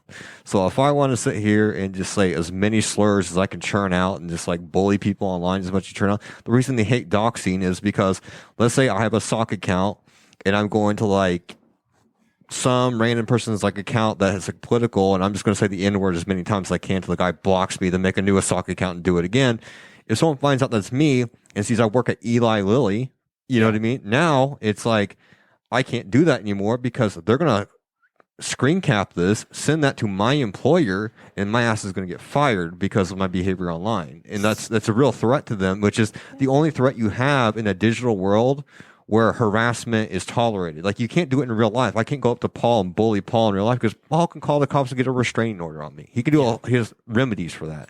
There's no remedy for it online from a faceless sock account that's going to bully you online. So as long as that's the case, doxing is a somewhat acceptable form to get people to stop the online harassment. That's why I advocated before, like Korea, when you log into a gaming server in Korea, you have to put your national ID into their database. So when you're being toxic in Korea, basically telling people to go kill themselves in a video game, that's logged into your account, and they have actions they can do to you. So it's like, I'm in a League of Legends match as a Korean. I threaten somebody in like a League of Legends match because dude's throwing mid lane. They can actually go to the police and have actions put against me. But that doesn't happen in America. You log on any game servers or online service in like America, you'll just get harassed endlessly, and there's no recourse because everybody's anonymous. Now, there's people like liberty advocates that don't want like a national monitoring system on the internet where like you could be in a video game with me, you could be like CDog327, you call me a or something, right? And just harass me over that like endlessly. I wish you wouldn't dox me here like this, but okay. Yeah. But like, I don't have a recourse because I don't have a national identity. But like, if that's logged into like a system that I know you are Chris Spangle, I can go there and file a restraining or a lawsuit for like defamation, all sorts of stuff, and actually punish you for that. So like, the reason doxing exists in that culture is because we don't have a way to punish sock accounts or like online personalities without actually like revealing their real life information to get them to stop. Now, is it okay for like to harass people like that aren't really doing anything because you don't like them, like swatting them? No, but is it good if like someone's like a really terrible person online that kind of like a hate mongers or sort of like does like harassment campaigns to kind of drop their information in there? Like if there's like a hacker or something doing like a lot of damage to financial services, or like hackers doing damage to normal people, credit card scamming, like there's those call centers in India that they'll dox them all day. Yeah, this dude's stealing money from you. This is who this is. Like, that's the good nature of it. It's a gray area. All right. I heard, hold on. I want to like add on to that before you may tip it somewhere else. I heard a comedian talking about Kanye West, and he was a friend of Kanye. There was a falling out. They got into a fight. I don't remember his name. But he argued, and the video may be out there if you look this up, he argued that Kanye wanted white speech. And what he meant by that is that in the 1960s, you could walk down the street and see a black person or any person of color and look at them and call the N-word, and nothing would happen to you. So you literally had unfettered speech where you could say whatever you wanted to groups of people with zero consequences. And that is what so many, like what Kanye West was specifically fighting for, was not free speech, but white speech in the way that it was framed, pre-1970s, when all of a sudden now Black Panthers could show up and beat the crap out of you. And I think there is some shape to that. When you have conversations with people in our circles, in libertarian circles, in right-wing circles, I mean, I do consider myself a part of the right wing. That is what it feels like. It feels like they want the ability to do what James is talking about. I want to say whatever I want to say. I don't want my job to be affected. I don't want people showing up at my house. And that's just not how the real world has ever worked. Like that is it shouldn't work that way. Like there are some things that if you say these things, if you say anti-Semitic things, you're going to lose your job or you're going to suffer some consequences. And I'm just asking questions, man. Why are there some questions we can never ask? That's not the same as free speech. So I don't know. Does anybody have any problems with that, or does anybody hear in that something that's absolutely? okay? We've had decades of this type of problem, and I can't believe no one ever sat back here and saw any of this crap. Name the problem. Hold on. Name the problem. We've had this problem even in the 90s. Rush Limbaugh's had this problem. When people would call up his advertisers and yell at him, take clips out of context, and get him advertisers to drop out. The same thing has happened to people on the right, libertarian spaces and stuff like that will have political commentary. People will get a hold of their business names and then find them and just like, no, they said this on the podcast. Oh, they'll take a segment of a podcast out of context, send it to them. The business freaks out and then just fires the person. No, Rush Limbaugh, his entire career was basically ruined by the Sander Fluke thing because groups had organized and started calling all of his advertisers. They got so well organized that they started calling local stations advertisers. Mm-hmm.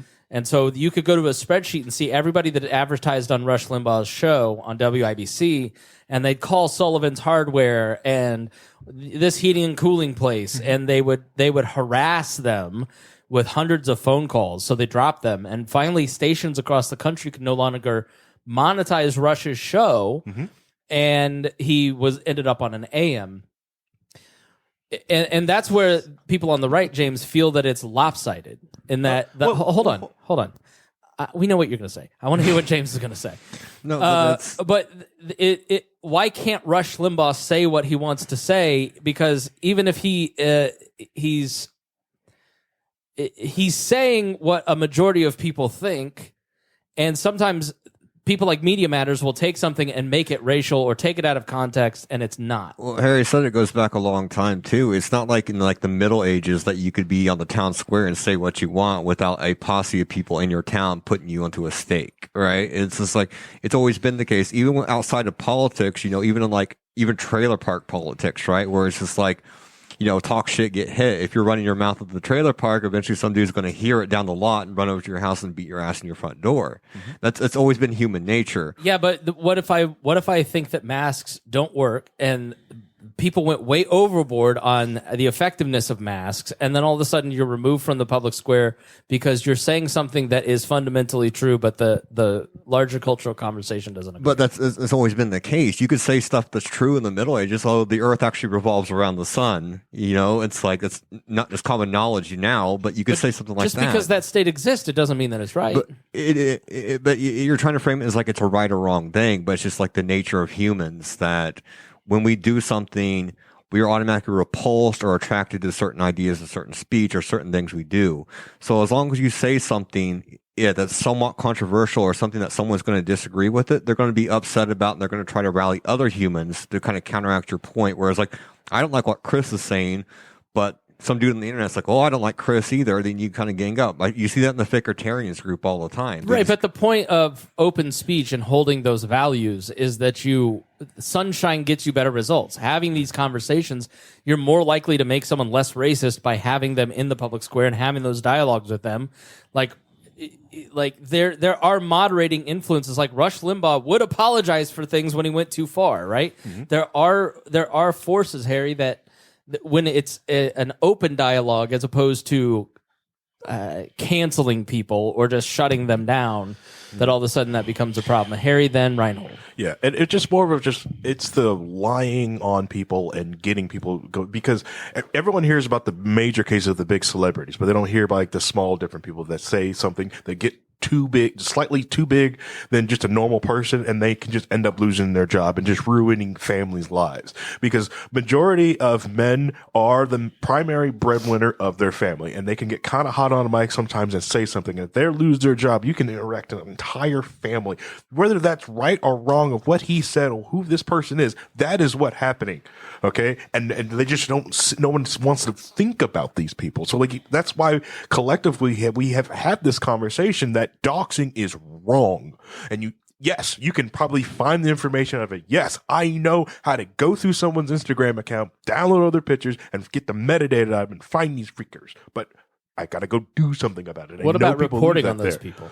What? What about reporting on those people? When you go to report on somebody, like they're doing that, what do you mean? I'm not see what TMZ is wrong. The idea that TMZ goes like they're here at this shop and showing photos, paparazzi, that stuff is wrong. I almost said Princess Diana, but I know, but I'm watching. Reagan and I are watching the Harry and Meghan documentary, and like you watch it and you just go, these paparazzis are doing nothing illegal.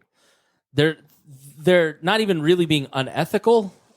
It's just that they are hounding them to death. That they can't like in a way that it's gross. Yeah. Why do you think Chappelle is out in the middle of Ohio? Right. All right, Rhinehold. So where's the limits between? So yeah, there are consequences to extreme speech, but we're almost in a place where both sides are not allowing even moderates to have moderate opinions before we start shutting each other down. So that's the real problem. The thing is I hear a lot of people complaining about all the right is getting shut down, but they forget the hundreds of years where it was the other people that were doing. I mean, that's not true. Commies that's aren't not true. people. There was no Red Scare. There was no commies aren't being people. shut down. There were entire comedians during the pulled Red down. Scare.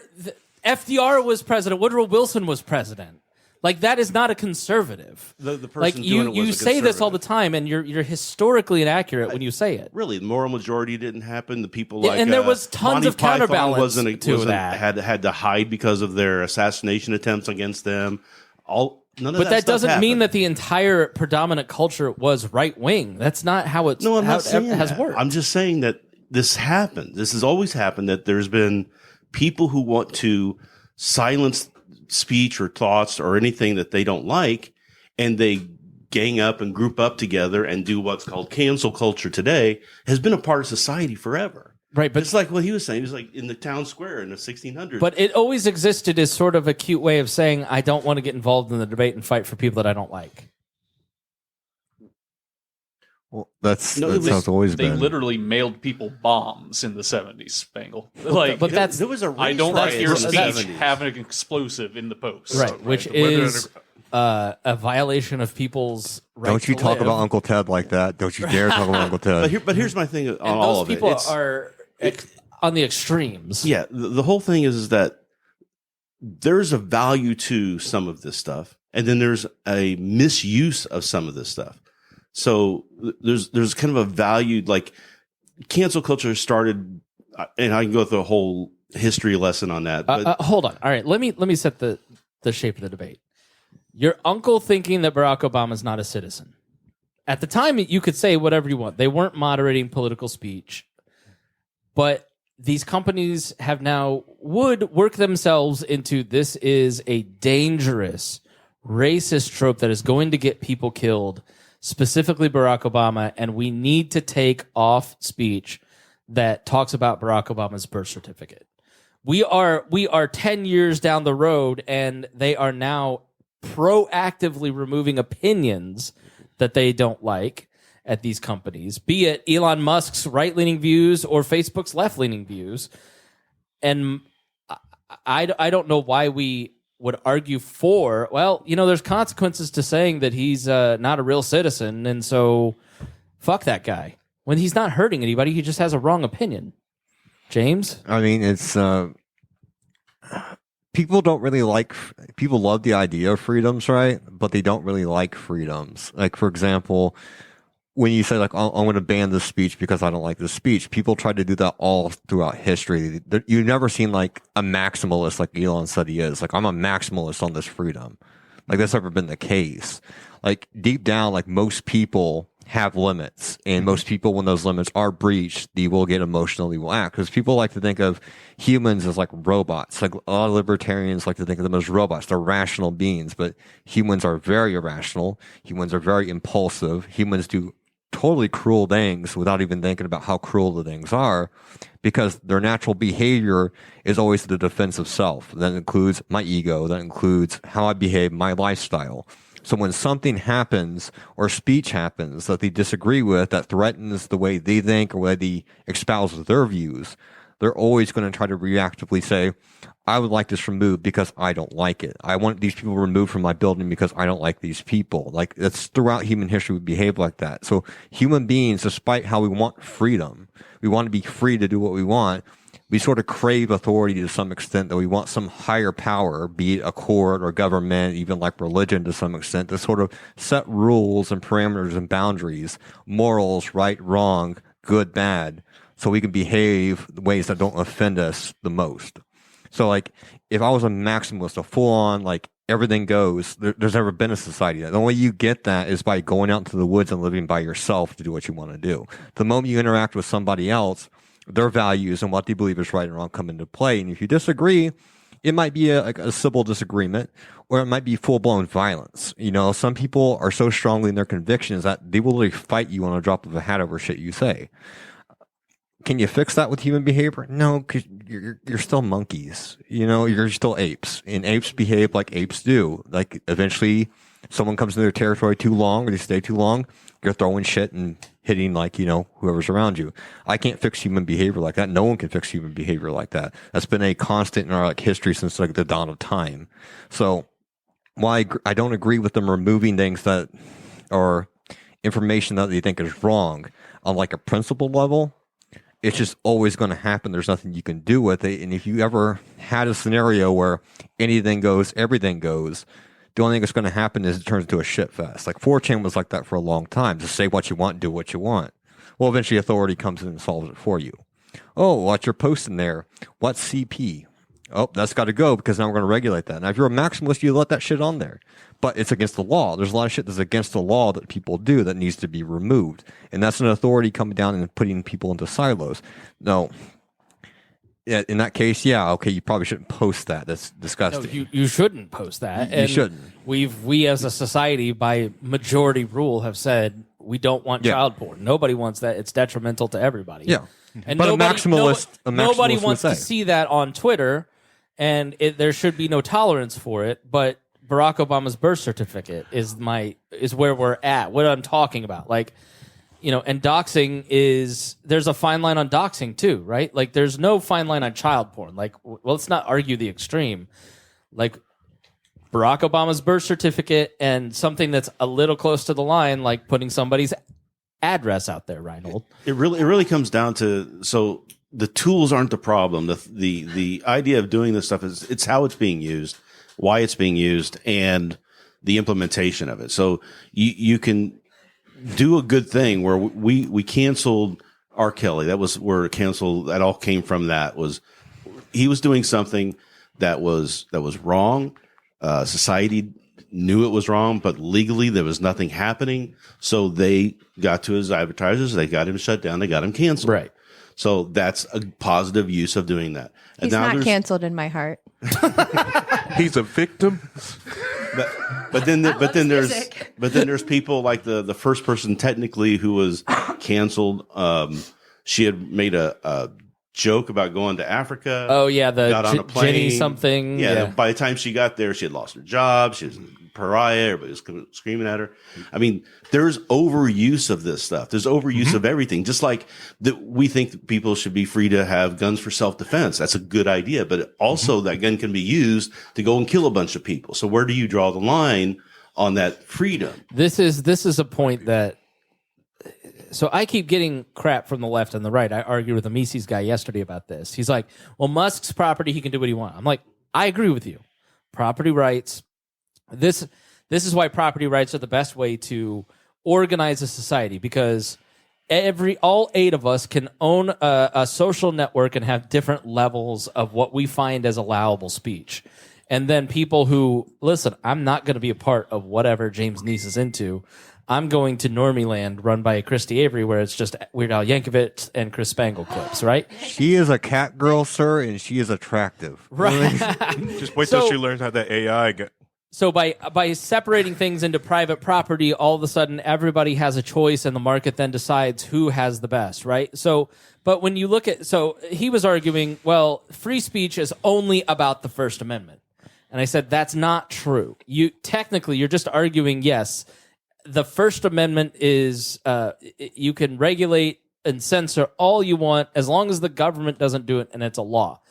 The problem with that is if you use the example of the Second Amendment and gun rights, when culture becomes so lax or so disconnected from gun use that they no longer understand what actually happens in a household that owns guns, how an AR-15 works, you then eventually get laws that erode that Second Amendment and a society that wants to overturn the Second Amendment because people have lost the value of self-protection, community protection, and the same thing applies to censorship. When you categorically just go, all right, I'm against the left and I'm going to agree with any censorship against the left or anything that I deem to be racist or homophobic, I want it banned. You really have to think about those tendencies because censorship isn't an impulse. Free speech is a value to hold the same way as self-protection is a value that you hold. And the First Amendment doesn't get overturned. It gets nibbled away law by law by law, location by location. The same with the Second Amendment. And so you have to look at things like Barack Obama's birth certificate, or maybe even doxing, which is something that we all find abhorrent, and go, I don't think that this should exist. I don't think anybody should do it. I'm going to personally impose consequences to the best of my abilities to anybody that does it. But people have a right to say things because look at the domino effect of what Elon Musk did.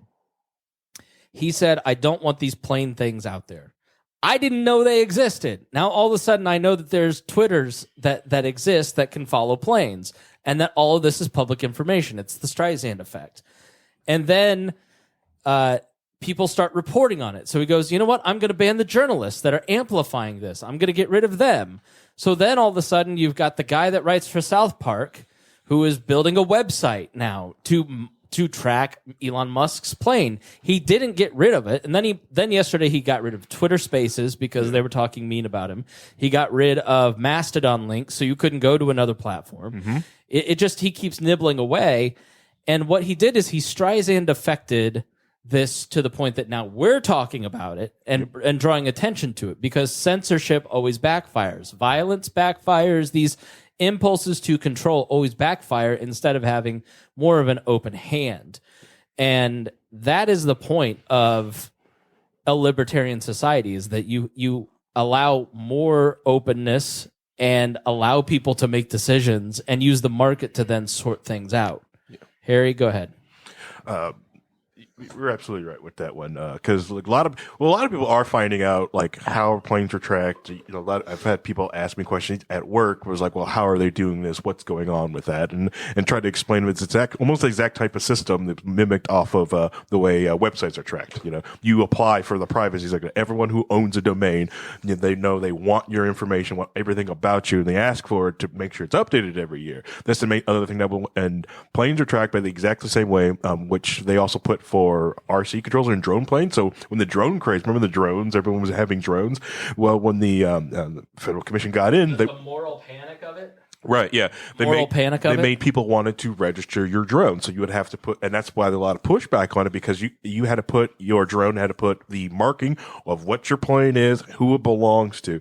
And because a lot of people were doing a lot of bad stuff with a lot of these quadcopters or drones. I'm saying drones, I know what a quadcopter is. I've built one. They're fun, but people know them as drones, but people are just doing terrible things and bad things with it, but they've also ruined the whole sport on it. Like a lot of the first person drone racing is a lot of fun, but yeah, it's Rhinehold and then James, like, where do you guys disagree with what I said, or where's your line? I don't think I disagree with what you said. I think my process is that I think there should be a delineation between government involvement in speech and private involvement in speech, and a marketplace of speech. This is what we're talking about, is a marketplace of speech, is what social networkings are. But I believe that there should be more open speech in the marketplace of speech. But a lot of people will take this idea of free speech as a right and try to apply it in areas that it doesn't technically belong in. I still think we should have the mindset of wanting to have that free speech, but we also have to understand that it's not, we still have market value going on with it. Here's where we agree. Like, as a publisher, I think about what we put out. I will censor James's use of the F word. Why? Because I don't want any of our gay listeners to hear that and have certain feelings or emotions, or like I want to be sensitive to them. Right. So I will not block that out. I will not fire James from the podcast. I will just simply censor that and expect that all of our audience will be tough enough to exist in a world where James will say the F word on air. Right. Two weeks suspension too, bro. Yes. Well, but that's the way it should be. It should be that all the privately owned stuff and everything's property rights. We get pushed back by society if we allow too much or we censor too much. But I have, like I said, I still have a problem with people who then go and say, okay, we have this First Amendment right to free speech and try to apply it there because it's kind of different. And I think you get into a lot of trouble by doing that because then you change the nature of the discussion to where I have a right to say this stuff and you can't stop me. No, society can stop you from saying that stuff. They have every right to do that because it's private property. And when you push too far, you're gonna get pushback on it. And that's how things should be regulated by, how society feels. And society is always changing too. That's what really, another thing irritates me is like, well, we used to be able to say this 20 years ago. Well, you can't now because we've changed. Society has changed and we've determined that we don't want that kind of language to be used to talk about these people who are disaffected. But I think you're like, I agree with you, on things like racial or ethnic slurs or things like that. Like Married with Children, there's probably a lot of stuff in there that like I shouldn't have watched as a 12-year-old because a lot of my views on women and I was not sophisticated enough to know that those were jokes. But things like political speech, like, is Barack Obama a citizen? That's where I go, look, this has to be, I get it. And I agree that that stuff should be, society should say, that should be allowed. We shouldn't allow that. And if you're going to block that information on this social network, we're not going to go to this social network anymore. We're going to go over here where we can talk about it. That's how society should regulate it. It shouldn't be government coming in. I really don't want, I like the idea of government trying to come in and regulate what can be said and what can't be said on social networking. That should all be done. But the problem is that it's not necessarily the government directly doing it and passing laws. It's the government job owning and using their influence and threats of future regulation to get people to take down things that they don't like. I don't want to see Hunter Biden's D. I don't. But I also want to be able to see the Hunter Biden laptop story, right? And that was taken down because government employees, the FBI, the thing, like I watched Tucker this week, and like this is deeply troubling how the FBI is censoring content in this way, but they never like go into what they asked to be taken down, right? And when you go and look up what was supposed to this, if you're watching a lot of right-leaning media, this is something to keep in mind. Like, what is the FBI asking them to take down? Because Tucker never tells you, right? And so you have to go and find that information for yourself. Paul, you wanted to say something? I think James, what do you think that? What do you think of? Go ahead, Paul.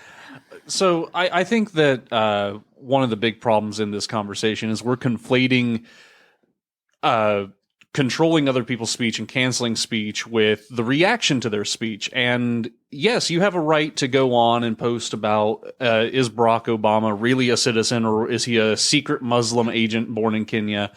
And it's like, okay, that's fine. You can say that. You're not being canceled when 30 people show up to call you an idiot for being a gullible rube for the lowest hanging fruit in the conspiracy theory tree.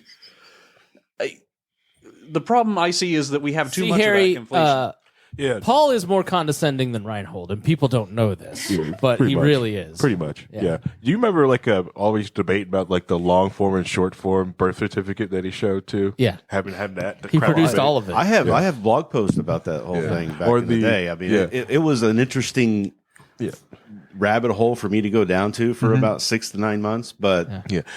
Also, if the immigration system that they put in to stop illegals from getting jobs in the United States can't stop someone becoming president faking the system, what hope does anyone else have? All right, Vincent, what do you have to say? As Paul was saying, you're conflating freedom of speech from freedom of consequences. A lot of people are mixing those two things together. You can say whatever you want, but when somebody comes in and attacks you, or you decide to swat somebody, but you have the wrong address, so you killed somebody that had no idea what was going on, and then you go to jail, that's on you. You have the right to say that this is where this person's address is, and you have the right to go, oh, I called the SWAT team because I wanted to, and I know that's where they are, but it's not the freedom of consequences of, oh, this person died because you decided to call a SWAT team on this location.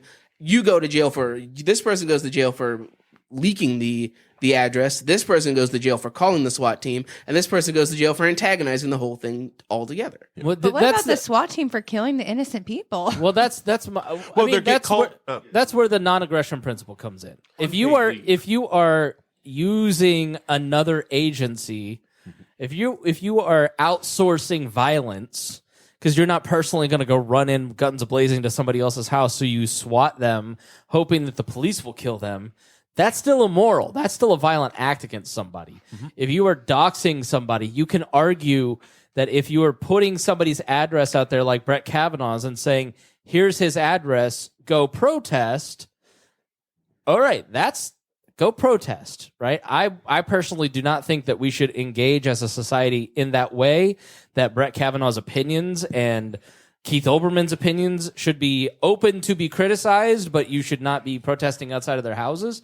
But if you are saying go to their house, if you're saying go to the Capitol and whatever happens, happens, these are different things. Like it's the intent. I'm not going to be there. He wanted to go, right? But it's the same thing. It's just I went to the most extreme version of it. If like your examples, like this is Kavanaugh's address, go protest, and then stuff happens, or people get mad at you for releasing somebody else's address or any of that stuff. Anything that happens after you release the address is the consequences of your actions. Yeah, you have the right to say it, but if somebody goes protesting and then they attack him because it was a peaceful protest, and then somebody who had ill intent joined this peaceful protest and attacked them, well, technically you just aggressed without meaning to, because you were trying to start a peaceful protest, and then somebody took it out of hand. It's the consequences of your actions are not a right. The fact that you can say it, that's a right. But isn't that sort of what Elon Musk is arguing? It is that you don't understand the consequences of your own actions. So doxing isn't allowed. You shouldn't be doing it. I'm not going to allow, and I'm not going to let you amplify it. Personally, I don't like doxing. I think doxing is ridiculous because it's just putting people out there for no reason. But that's just my own opinion. But my other thing is that my opinion on Elon Musk has already been low, and I don't care about Twitter because Twitter is not even used as much as people think it is, even though we herald it as this massive thing when no one actually cares about it. Literally, there is a YouTube series that did film theory that did a whole thing about Twitter because all these massive movies are coming out and there was getting no traction on Twitter. And the most popular TV show in the United States has zero Twitter traction. No one cares about Twitter, but it gets millions upon millions of views because Twitter is a small number of people, and everybody wants to act like this is the majority of everybody. Yeah. This is 8% of the world, and no one cares what's happening on Twitter. I don't even believe that it's 8%. I believe it's 1%, and that's what the annoying thing about Musk is. Like, we can't vote him out in 4 years. He is messing with the playground of the people that control the conversation. And so he's getting this outsized amount of coverage in the way that Trump did. And they're making Musk too important. They're making Twitter too important. When you were sending larger volumes of alerts and content out about Musk banning 5 journalists for doxing, as you in the same volumes that you sent the invasion of Ukraine, something's out of whack. Twitter is a video game. Twitter is nonsense. It's not real. It's a bunch of twats. Exactly. Thank you. It's the same thing why we kept publicizing Facebook all the time when it was popular. Because that's what everybody wanted to talk about, because that's where everybody was when it really wasn't. No one really cares. The journalists are on Twitter. Okay, yeah, they're there. They sit there in their journal circles and stuff like that in groups.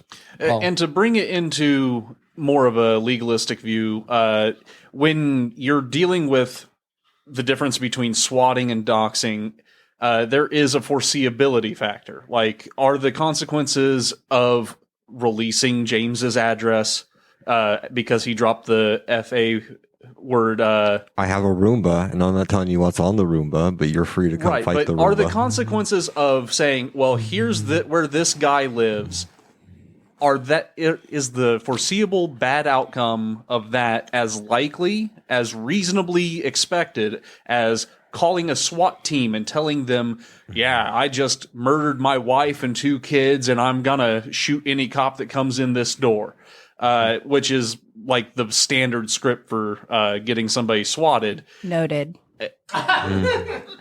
And she's got a list. But we're an educational I don't think broadcast. that I don't think that the foreseeability of just saying, hey, we know who you are and where you are, I don't see that as nearly as actionable as a threat, because what are people going to do? If you can get people to show up, they'll make some noise for a few hours outside of a Supreme Court justice's house. Well, I have like a thing with like honor culture, right? So like the reason I don't really like laws to a certain extent, because like if someone doxes Paul's house, right? And Paul doesn't like this guy doxing his house, and what can you do is like, can you litigate the person? Like for me, like someone that says like Paul should be able to challenge this person that's harassing him or doxing him to a makara, right? Where it's like, Okay. yeah, it's like Paul's like, you know what? You're a loser, makara, right? And like, the fuck is makara? What are you talking about? Makara is a 1-on-1 fight to the death, right? It's dueling, basically. You know what we used to do back. It's in the like day. it's like an old like it's a Warcraft term for it. But like back in the day, right? You harass someone, assault somebody, duel to the death.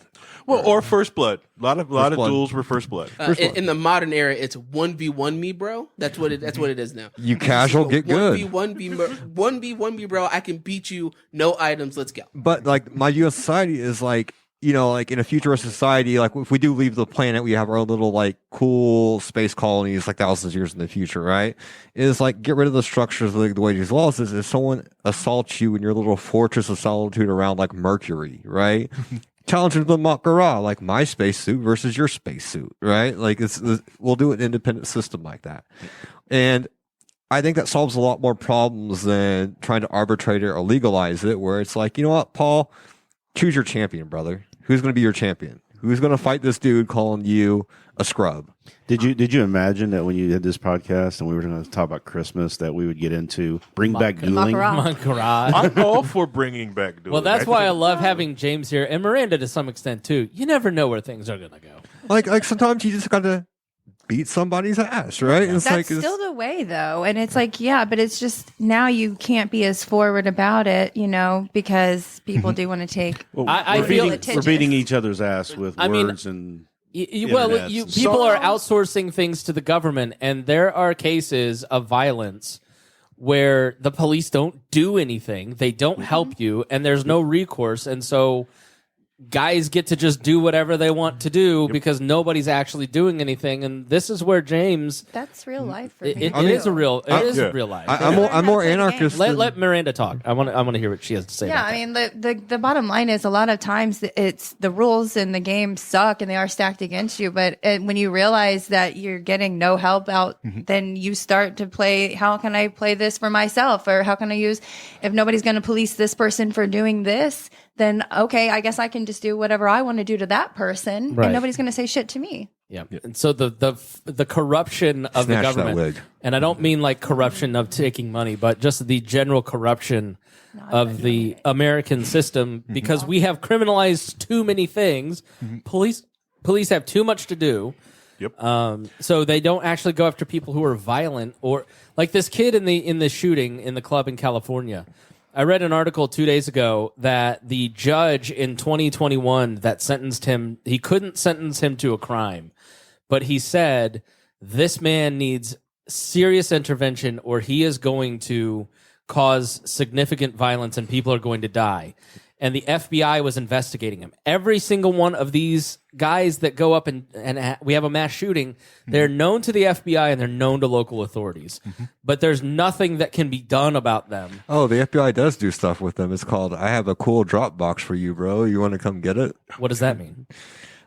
It's weird when the FBI knows about someone being crazy or they're going to shoot somebody up, how there's somehow random Discord messages from this user that somehow joined. It's like, oh yeah, bro, you should totally shoot up that school. By the way, I got a couple ARs you can use. Are you know? saying that the FBI wants these things to happen? I mean, like, they've had their numbers.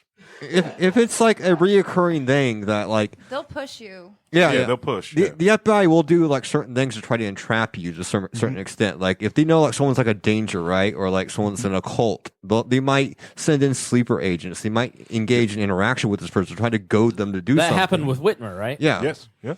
So like that blows back. Like there was like the guy that shot up. I forget what he shot up, but there was Discord messages between two people that were unidentified people that just joined the Discord where he was at. That were talking about him to shoot the stuff up, that showed him where to get the guns, how to compile the guns, get the ammo, how to do assault tactics or military grade assault tactics. And he went and did it. It's like no one normal is going to talk to you like that besides like another weirdo or like a federal agent that's going to tell you exactly how to do it, where to go in, how to get out. So are they arresting these people then? Oh yeah, after the fact. After, yeah. Yeah. If they do something. But they want to be sure they're watching and they know when the move happens, so they make the push. Yeah. It's like what are we mad about if they're arresting these people? Right. Because sometimes they lose track. Just like It's Fast the and manipulation Furious. tactics also are just shady. Yeah, like Fast and Furious, they lost all these guns, but the Yeah. CP on Twitter, And then they ended up shooting, yeah, the CP on Twitter, right, is because it's probably like the CP that you're finding on Musk is finding on Twitter. It's probably FBI owned because they use it as a honeypot. They're using Twitter as a honeypot. Oh, It is known that the FBI has a CP honeypot server. Free Talk Live mentioned it on air, reported it on it, and then the FBI claimed that someone there at the house went there and raided the whole studio and took everything out of there. Oh, great. Let's just put that on the podcast then. All right, guys, point at the camera, wave to Dave, our FBI agent that listens to all of our podcasts. Hey, Dave, how's Christmas going? Great. Paul? I think it was So Miranda, go ahead. It was like a decade ago that there was a story circulating that the FBI was running a honeypot server on the Tor network and had something like 300,000 hits, and they made like a grand total of 20 arrests off of it. So they distributed material to probably 300,000 people before they acted and arrested anybody. Well, those 300,000 could have been 20 people just hitting it 300,000. Yeah, I'm sure. I'm sure. When you're on it, you just click. I'm sure they all pulled the Pete Townsend defense. Oh, I was just researching for my book because of my trauma. I know. It's like Fast and Furious. I really want to know, like, if a lot of the guns, especially like when we see like the rise in crimes in a lot of these cities, like, are these guns from Fast and Furious? Yeah. All right. Most of the guns are stolen from police. Yeah, that's the other thing. You saw that weird Are they part stolen there? from the police, Okay. or did the police sell those guns illegally? Let's really call Best that place out. to buy weed in Plainfield was from the cops. Okay, When I so was growing up. all my Glocks are former. I bought them from cops. I will say that my Glocks are from cops. My shotgun I bought off cops in a trunk of a car. But What they would do in Plainfield, like in the 90s, was bust you for pot and then go, would you like to buy your pot back? And so then the rest would go away. Man, I never was offered that. Hail, fellow traveler. Would you like to buy some skooma? My favorite Twitter account of all time is Not a Cop, where it was like, hello, fellow friends. I'm meeting you up for some pot at the corner of X, Y, and Z. All right, let's go around. Let's give final thoughts. Kristi Avery, you are up first, and we'll just go around this way. Why do you have to come to me first? Because you're my favorite. the sweater. I know that. You know me, I have no thoughts. That's why we love you, Kristi. All right. No. If you haven't seen the movie Weird on the Roku channel, check it out. Very good. Very good movie. My man, Weird Al Yankovic. It's incredible. Yankovic. Same thing. Whatever, asshole. Anyways, Merry Christmas, everybody. I love you all. Even you. You're all so mean to me. Especially Harry. Thanks, Kristi. We love you. Miranda? Merry Christmas, bitches. I love you guys. I was just really happy to be here and freeze my ass off in this room with you guys. Yeah, it did get a little cold, yeah. It did, but it was fun. It was worth it. And it probably kept us all on our toes. Yes. So, yeah, I'm looking forward to a reboot of Miranda's World. We need to get a picture of you two and James in the middle of you two, because you two look so nice and festive and Christmassy. And James just rolled out of bed. Fish concert. James just rolled out of a dumpster in New Jersey. Whoa, New Jersey? No, come on. Manhattan, at least. That's Haight-Ashbury. It is, right. Yeah, he's wearing like the Mexican poncho from a drug dealer in 1983 in Tijuana. How else can you conceal? I mean, I got to get a new one. It's wearing down slowly, surely. Does it smell? Send money. Does he smell? I'm not sure No, that I have he's 3 of changed those at clothes home. since I bought a laptop off of him. What do you think I smell like? Cigarettes. I mean, yeah, but I mean, like patchouli cigarettes. Like You look like you would smell like patchouli. I do have cigarettes. a cologne and like soap, and like I keep it authentic, right? So it's not just you can't just look the part. You got to smell the part and be the part. He looks like piss jugs and cum desks. That's what he looks like. That was the smell.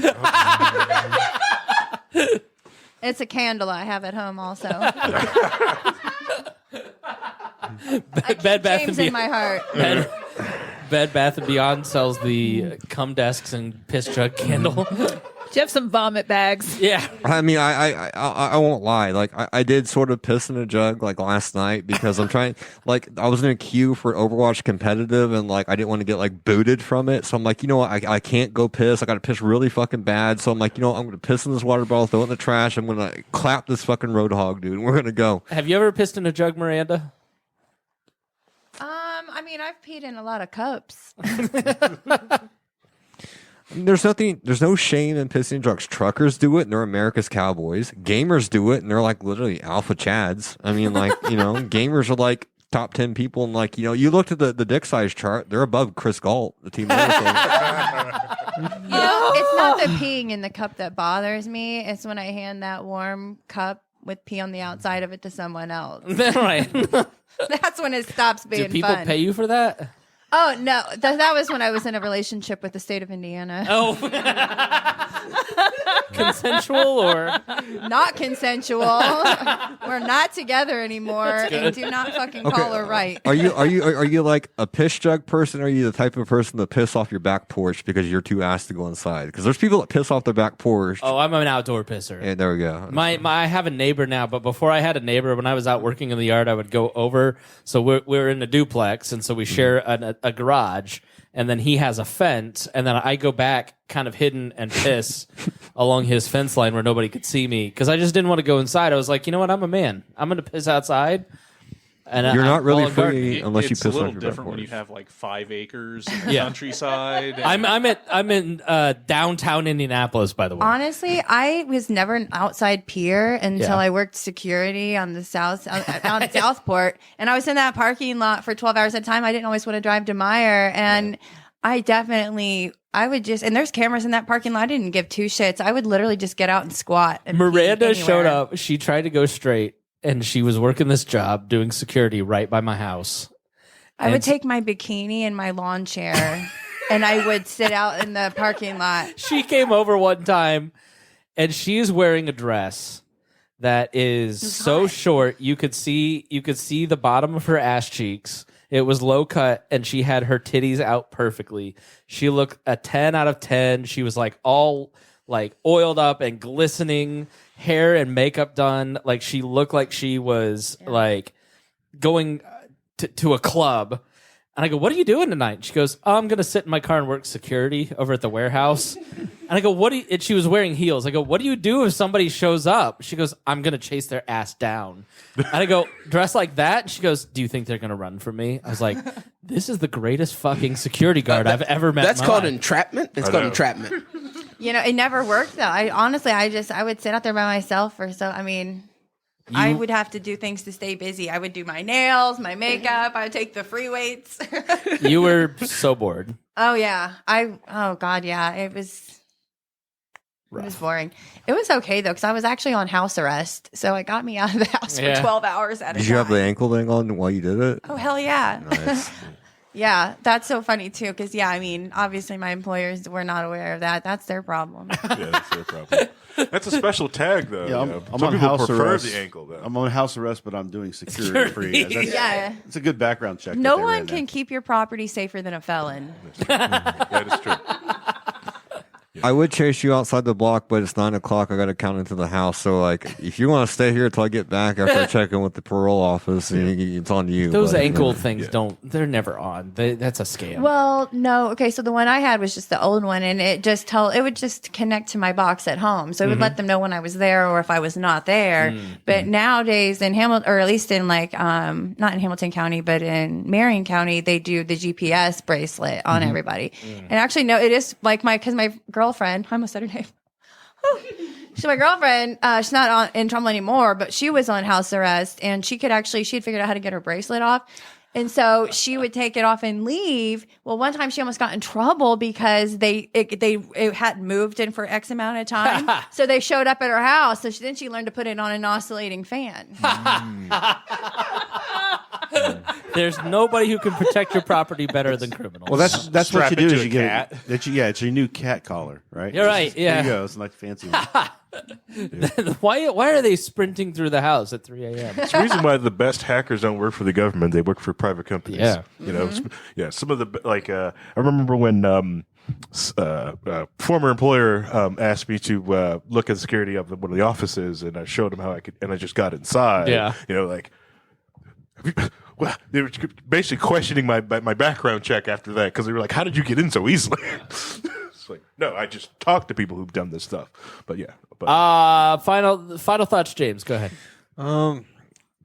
Need more people on low key WAL to come into the Twitch chat, because it's just me, and like Paul bans me for 15 minutes at a time for like saying shit. You give. He's like a yellow shirt at the track. Dude who does nothing all day. He gets a modicum of power at the track and just becomes a little tyrant on his corner of the speedway. Leave him alone. He was getting a little bit out of line, and I decided to stop it before he started dropping the F word in Twitch chat. Let the boy say what he wants to say. He Value bans free me. speech. So like most mutes on Twitch are like 2 minutes or something like that. But like Paul, it's like a 30-minute mute. I'm like, Jesus Christ, You Paul. need to do something about this. Yeah, I did do something. I gave Paul power. Yeah. And that's why I'm saying do something about But it. if there's more people, I have an application to give Nease mod powers, but I keep losing the application.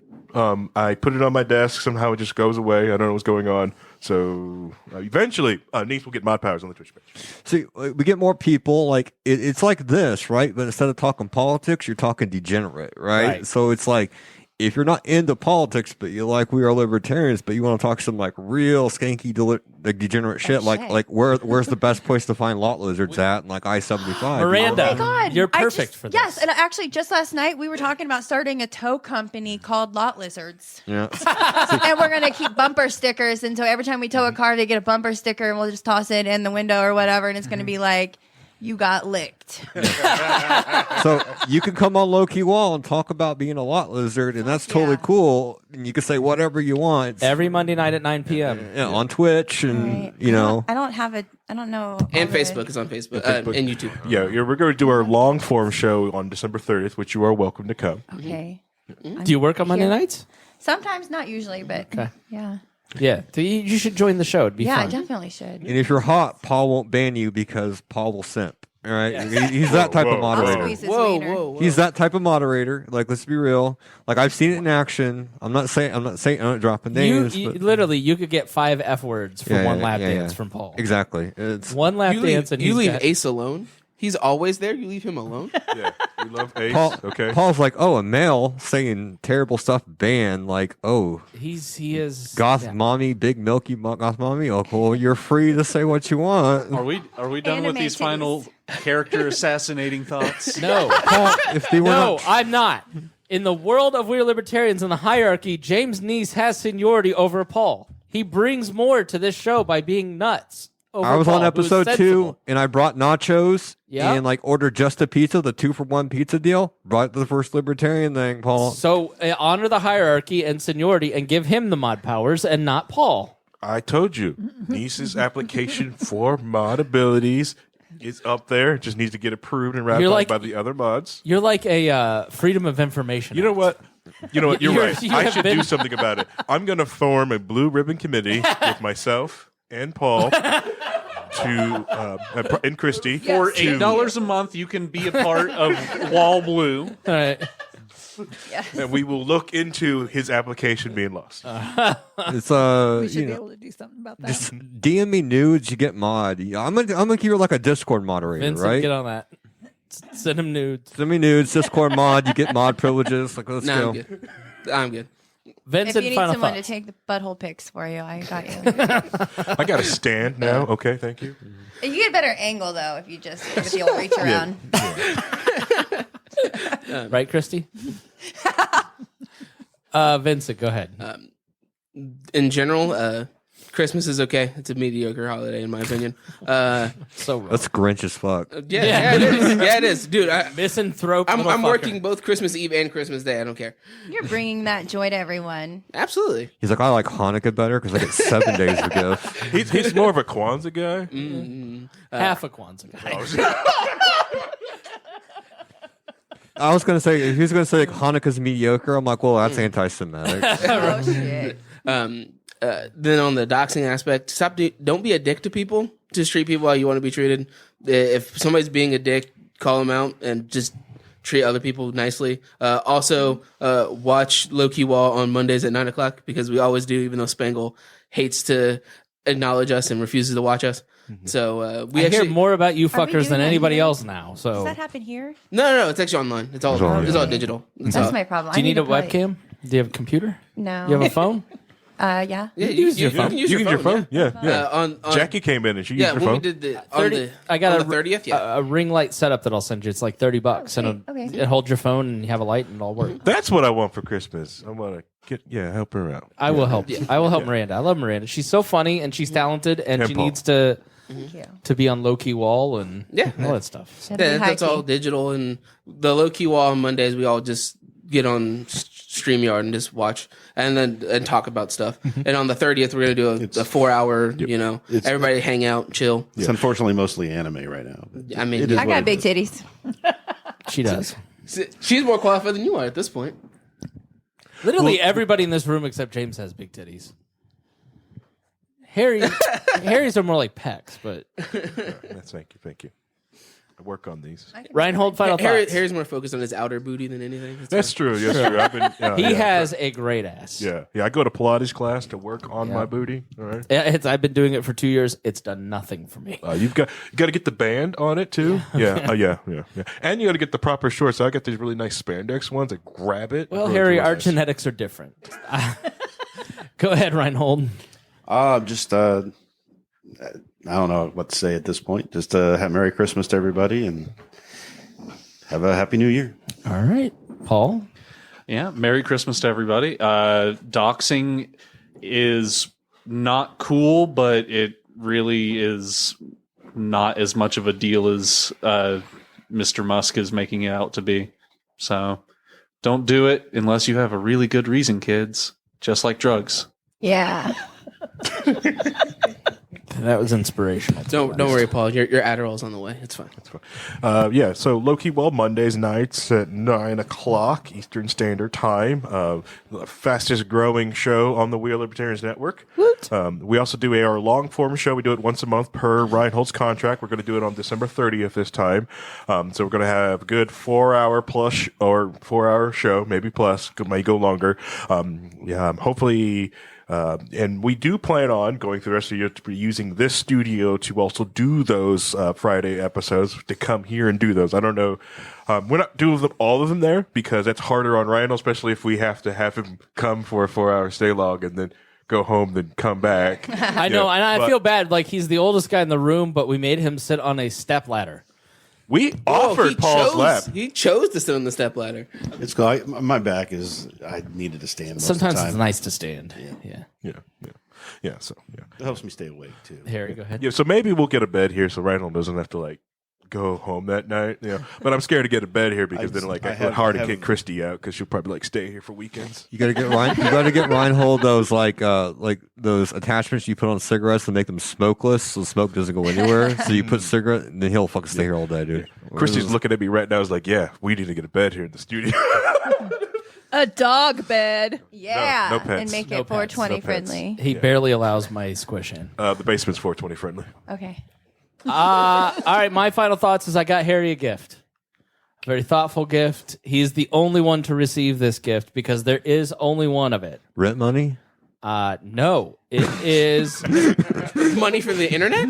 it is an exclusive Dear Leader NFT, which I'm texting you right now. Oh, yeah. So it's a picture I took of the Dear Leader picture that Joshua you Sexton took? sent. That you took? Kristi Avery took it. I cropped it, so He's it such a counts. liar. So Harry, I just sent you the text. The see if you proud got owner. it, and you are the proud owner of the very first WAL NFT. It's my gift to It's you. even better because Harry hates the blockchain, so it makes it 10 I times know. better. I know. What's the Ethereum count number on that? I'm going to post this in the WAL group, and nobody is allowed to take it. This is Harry's. He owns the picture. He doesn't own the picture that has been painted by Joshua Sexton. He owns the picture of the painting. Well, here's the thing. He owns the location of the picture of the painting. You see, if you move it, he owns nothing. Because that's how the blockchain NFTs work. Now, that is a $99 value. So what do you have to say? Thank you for unnecessary putting things on the blockchain. I didn't put it in the blockchain. I don't know how to do that. I just texted it to you. All right. So that's my block- actually no. Then that is a gift there. Not putting things on the unnecessary things on the blockchain is a massive. I gift. wouldn't know how to do that if I tried, so I just sent you the Boomer NFT, which is the Boomer blockchain, which is I texted the picture to you. Yes. That's fine. That's fine. My wife does that too, which like take a photo of like instructions or a thing and send it to me. And I'm like, just send me the link.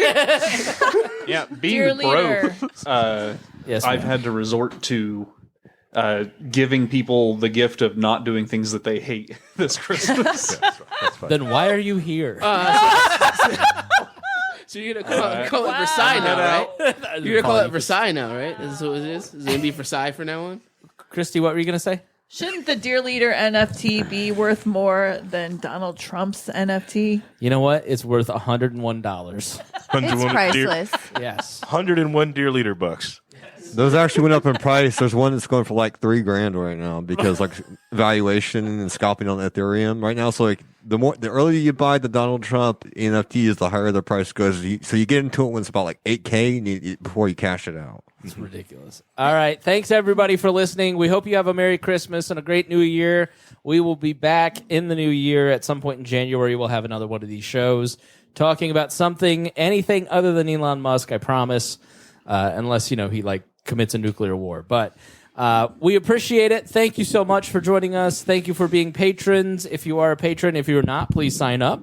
Really does help us fund things like this studio and all the different services that we use and all that good junk. So thank you so much for joining us. We'll see you again soon here on We Are Libertarians.